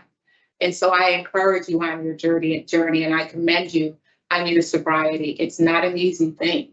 And as you said, it's for the rest of your life. You've said so many things that shows me that you have gained a tremendous amount of insight. And I'm going to try to remember what you just said. You said, I was living a life of abstinence, not a life of recovery. Yeah. And there is a tremendous, and I didn't write that down, and I remembered it. So there you go. It sounds to me like you really are doing the work, and it doesn't stop. The work doesn't end just because you walk out of those prison doors. It just doesn't. People who struggle with, mental health issues, it's a daily choice. It's a daily choice not to be sad. It's a daily choice not to think about hurting yourself. Like it really takes work. It's work. And you have to be willing to do the work in order to get the outcome that you desire.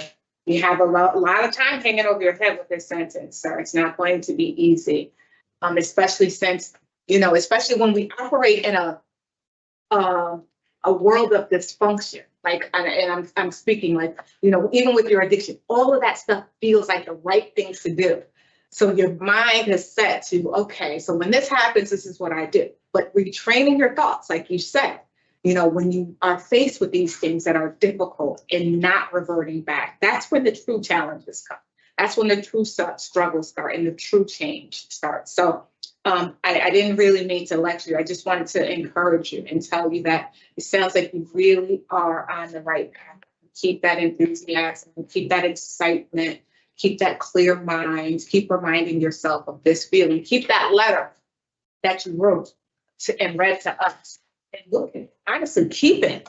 Tuck it in your shirt. I don't know what you need to do. Maybe that's the tattoo you need to get. I don't know where you're going to get it, but I'm just trying to encourage you to remember where this day and where you are and how excited you are. So every time you decide that you'll smell that cigarette smoke and think about those funky men that are in there, and you know, it's like you can associate that with something negative. It doesn't have to be a positive thing where you can associate that cigarette smell to those funky men that are in prison that you had to share a cell with. You know what I'm saying? Like, it goes back to reframing. Sorry, I'm rethinking. So, good luck to you, sir. Thank you. Sorry. Thank you so much. So I have no alcohol, halfway house, and honestly, No alcohol, halfway house. I think just in case he needs it, he does have a sponsor. But I mean, it sounds like he has a sponsor. Well, he wants to go to Florida. His brother's in Yeah, Florida. well, he wants to live right now in Connecticut and go to Florida. And he says that they can transfer him from telling industries now to Florida, so he'll have potential employment. Sounds like he has recovery, he has a sponsor, all that stuff. So halfway up. He did a wonderful job with his explanation of voices and what he learned and its connection to the community and his selling of drugs. And Miss Walker? Who's Miss Walker? Ms. Walker. I thought that. Me? Barry. I apologize. I saw the name of it. Sorry. Miss Barry. Miss Barry. I Yes. also wanted to say as well, and that's co-parenting and in 24/7 dads. I also learned the first 1,000 days are most crucial to my daughter's life that I missed. And I understand I have no rights to her as my daughter. And I'm okay with that because of the choices and mistakes that I've made.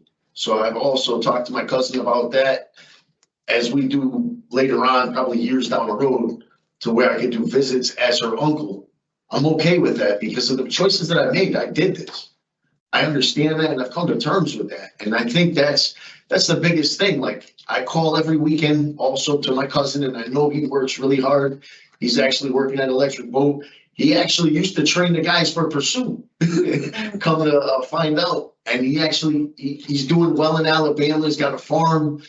And he wants me to be actively involved in her life as long as I keep on this road. The right things, exactly. Exactly. But I want to keep her the same way as knowing me as an uncle, because I'd rather spoil the crap out of her as an uncle. Yes, and exactly. And you can always be the favorite uncle. Exactly. That's it. Exactly. That's it. Favorite uncle. And then when it does come to that time, well, why didn't you tell me? And why won't? Well, I was right there. This is what happened.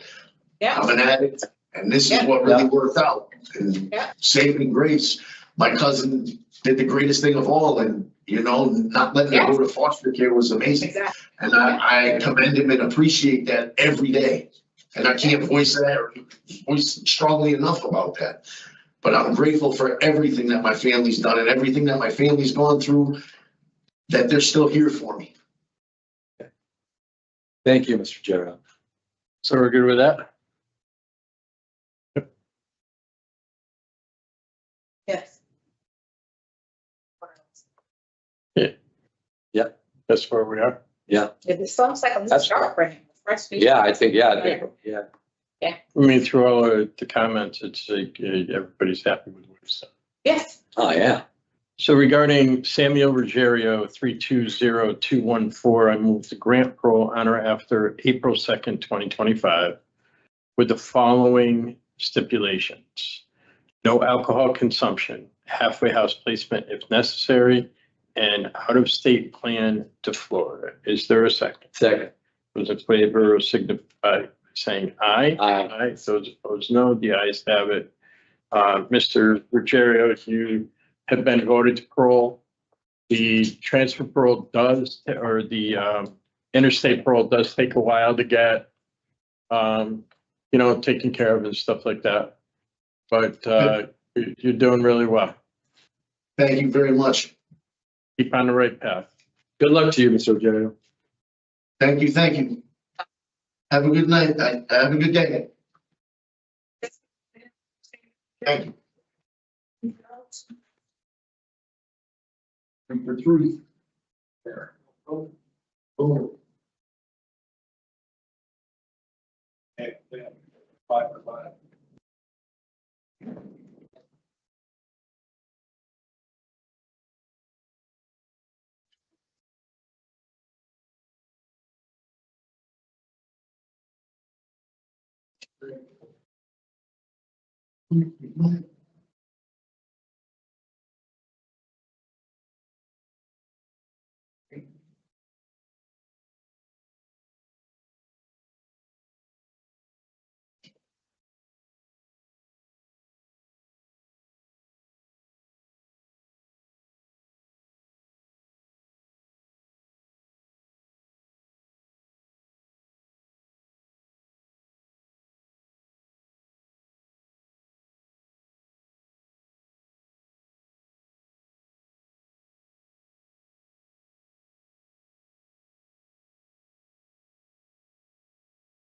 Good morning, my name is Parole Officer Martinez. Today is Wednesday, April 2nd, 2025. This is the Connecticut Board of Pardons and Paroles. The following board members are present this morning. Am I stating their names on the record? Certified they have reviewed all steps required and available for information and preparation of this hearing.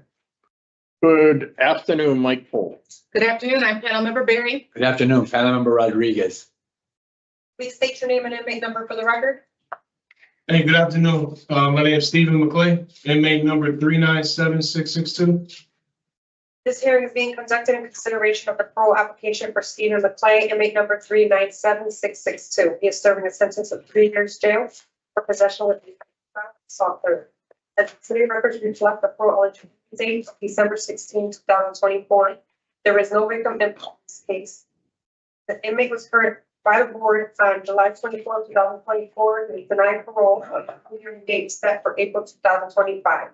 The board recommended that the inmate complete an eviction services program to be determined by DOC, voices any additional positive programming, and to refrain from obtaining NVDR. Since his last hearing, the offender has completed the following programs: Voices, Tier 2, Financial Literacy, Hospitality, 24/7 Dad, and Smart Recovery. He is currently in the second semester in the PAL program, like outside parents, and is working in community detail. Utilizing the statewide collaborative offender risk evaluation system, the offender's overall score for risk of recidivism falls within the moderate range. This is your opportunity to express to the board why you believe you should be granted parole. You may begin. Well, I'll start. I wrote a letter. I'll start with this. Thank you. Yes, sir. Good morning, good afternoon, members of the Pardons and Parole Board, and to all the concerned citizens today. I apologize deeply, and I apologize sincerely to God, the victims' families, and to my daughters for failing to be there for them, and all that were harmed by my unacceptable actions, decisions, and total ignorance. I take full responsibility and ownership over my faults and over my disregard concerning humanity. Ownership over the damage I've caused others. I ask and pray for their forgiveness every day. I am proud of the man that I'm becoming. The journey of self-improvement does not end with a single accomplishment or milestone. It is a continuous process, one that requires discipline, humility, and willingness to always strive for better. Every chance I overcome, every moment I choose discipline over ease, and every time I lift somebody else up, I am reinforcing the foundation of the person that I want to become. Change is inevitable. Challenges will arise, and adversity will test me. The circumstances, the people around me, even the expectations placed upon me may shift, but this is one of many obstacles I will face upon my release.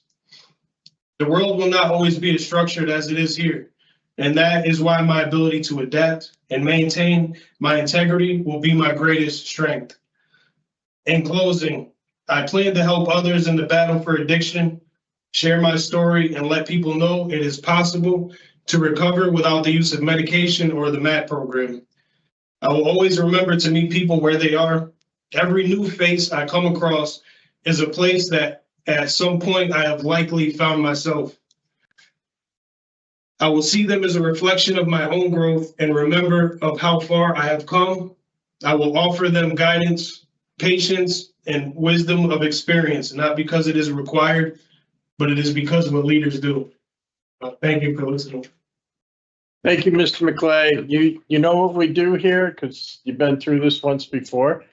Yes, sir. We're going to talk to you about some of the things we talked to you about last time, but then what you've accomplished since your last hearing, okay? Yes, sir. And questions this morning or this afternoon, we'll start with Board Member Barry. Thank you, Sir Chair. So, Mr. Mclay, I may look familiar to you, or maybe not. I was on your prior panel, just under a different last name. Yes, So I ma'am. was Paige then, I'm Barry now. And I mean, good afternoon. There were some concerns that we shared with you during that last hearing. And Yes, ma'am. we asked you to do a few things and you were able to follow through. Yes, I am ma'am. happy to see that you have been able to remain in that facility without incurring any disciplinary infractions. You've taken the appropriate programs to address your substance abuse needs. Unfortunately, the drug that you've chosen as your drug of choice is a very difficult one to overcome, but it doesn't mean it's not doable. Yes, ma'am. I want to encourage you to hang on to the letter that you wrote for us today so that you can refer back to it, during some difficult times. Because as you said in your letter, adversity, there's nothing you can do. You can't control life. Change is inevitable. It just happens. Certain things are out of our control. What we can control, though, are our reactions to things. We can control our choices, the choices that we make to try to combat those difficult times in life. And unfortunately, the longer we live, the more we will experience loss. We will experience loss and disappointment and some, God forbid, but some tragedy. Things just happen and they're out of our control. And it's really important that you don't try to self-medicate to try to get through those difficult times, because it's only going to make it even more difficult. So I read your interview with the officer, and your intentions for your relapse prevention is to attend Wheeler. You want to finish the domestic violence program out in the community. You do realize that you have to do that. And you're going to attend NA, right? Yes, ma'am. Your release plan is to go and live with your mom. I did not see anything about your offers of employment. I know that you're currently enrolled in school. Looks like you're doing very well in those college courses. And I know you have desires to continue your education, but what would you plan to do for employment? I plan to go back into the towing realm. I tow cars for a living. I do have a few connections. I'm currently working in community detail for Hartford. I work with the Department of Administration. So I have a few contacts over there that also have offered me a job. So I'm not. How far is this job that you're currently working away from your mom's? It would be about 20 minutes away, which is not a far. And you have a valid driver's license to get back and forth? I'm sorry, the computer froze. What was that question? I was asking if you have the proper licensure to travel to drive a car to get back and forth to work. Yes, ma'am. The only thing I have to do is renew my license. It expired since I've been in here. So I have that. As soon as I'm released, I have the application to get that taken care of. So you can't drive then without that. You don't want to have additional charges or convictions for not being appropriate with that. And your relationship with your older children's mom, the victim of your crime. Yes, ma'am. What's that relationship like? I know you have we currently, order. Right. Go yeah, ahead. yeah, we currently don't speak. There's no need to speak with her, to be honest. My oldest daughter, she's in UConn, and Isabella, she's going to graduate high school soon. So I keep contact with them, and anything that they need to discuss with me, I speak to my daughter. So there's no relationship at the moment with my kids. Do they have a relationship with your youngest daughter now? Not at the moment, not since I've been in here, no, ma'am. I would like to bridge that gap on the outside, but they do not speak with the baby at this moment, no. All right. And I see that you did take 24/7 dad. It looks like you hopefully will gain some tools to kind of navigate what that looks like when you're back out in the community, because the fact is you haven't really been around for them. So since you've been down, so I really do hope that you gain some tools to navigate that reconnection. So Yes, Mr. Mclay, honestly, I didn't speak to you during our last hearing. There was another young lady, Miss Turner, was the one who spoke to you primarily, but I was on that panel. I heard your discussion. And from then to now, I'm happy to see that you were able to follow through. You sound good. How do you feel without the drugs? I feel a lot better, and as weird as this may sound, I want to thank you for giving me the time to, I didn't understand at the moment, when you told me to come back and reapply. But I desperately needed that time to compose myself and get some things together. So I feel better in my mind. I've gained a few tools. I do really good with the people in my community that I'm locked up with. So I stay engaged, and I thank you for that time. Well, I'm glad to see that we did something right. Oftentimes we get, scrutinized for not making the right choices. So I really do think that we did in your case, because it sounds like you gained something from going back in there and continuing to do the hard work and working on yourself. Tell me what kinds of things caused you to want to use drugs? Like what potentially could be a relapse, a trigger for relapse for you? Something that I could think of would just be, if I had to think of something, I would think it would be difficulty, getting on my feet, the frustration, I don't expect to go back out into the community and gain everything that I've lost overnight.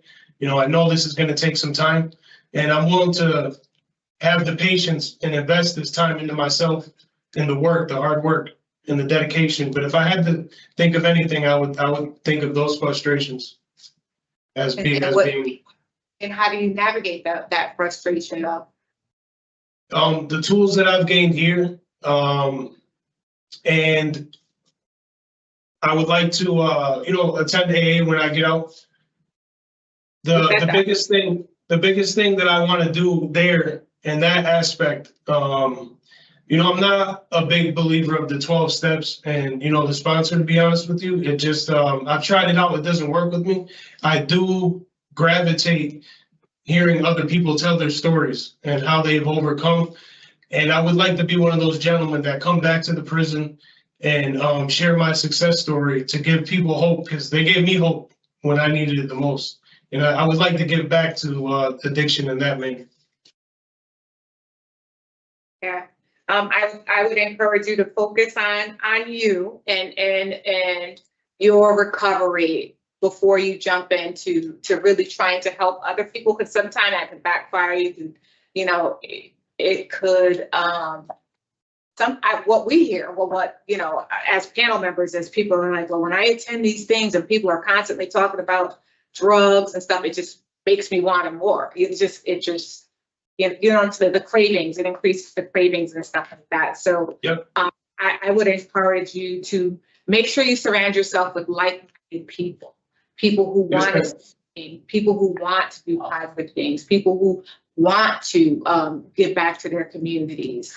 And hopefully that will work in your favor, because it's all about, I hate to say it, because I hate when people come before us and say it, but the people, places, and things kind of thing. Make sure the people, I think, is the important piece.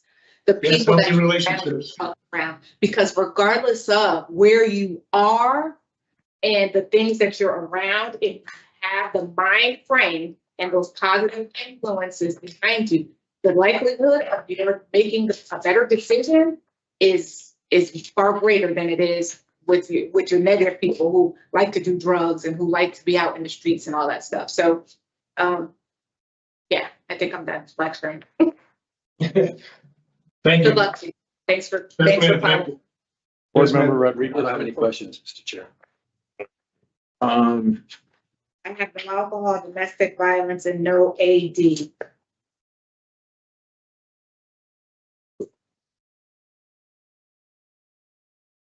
All right, regarding Stephen Mclay, 397662, I move to grant parole on or after April 2nd, 2025 with the following stipulations. No alcohol consumption, behavior management for domestic violence, and no contact with victim AD. Is there a second? Second. Those in favor signify by saying aye. Aye. Those opposed, no. You guys have it. Mr. Mclay, you've been voted to parole, and your conditions to be explained to you prior to your release. Congratulations, Yes, sir. sir. Congratulations. Thank you. Thank you. Have a good day. For speaking of party, inmate number 37662. Mr. Driscoll. I did green, right? Yes. I did. Afternoon, my name is Parole Officer Martinez. Today is Wednesday, April 2nd, 2005. This is here to set special conditions for Brandon Driscoll, inmate number 377521. Board member, for the record. Mike Pohl. Councilmember Berry. Councilmember Rodriguez. Mr. Driscoll's case. Mr. Driscoll serving a sentence of 3 years to 5 years of special parole for criminal possession of a firearm, illegal alteration of firearm index, and violation of probation with underlying of burglary first. At this time, the panel will now deliberate and set special parole stipulations. The following special parole stipulations will apply to Brandon Driscoll, number 377521. Halfway house placement, mental health evaluation and treatment is deemed necessary. No contact with victims, initials WM or BH.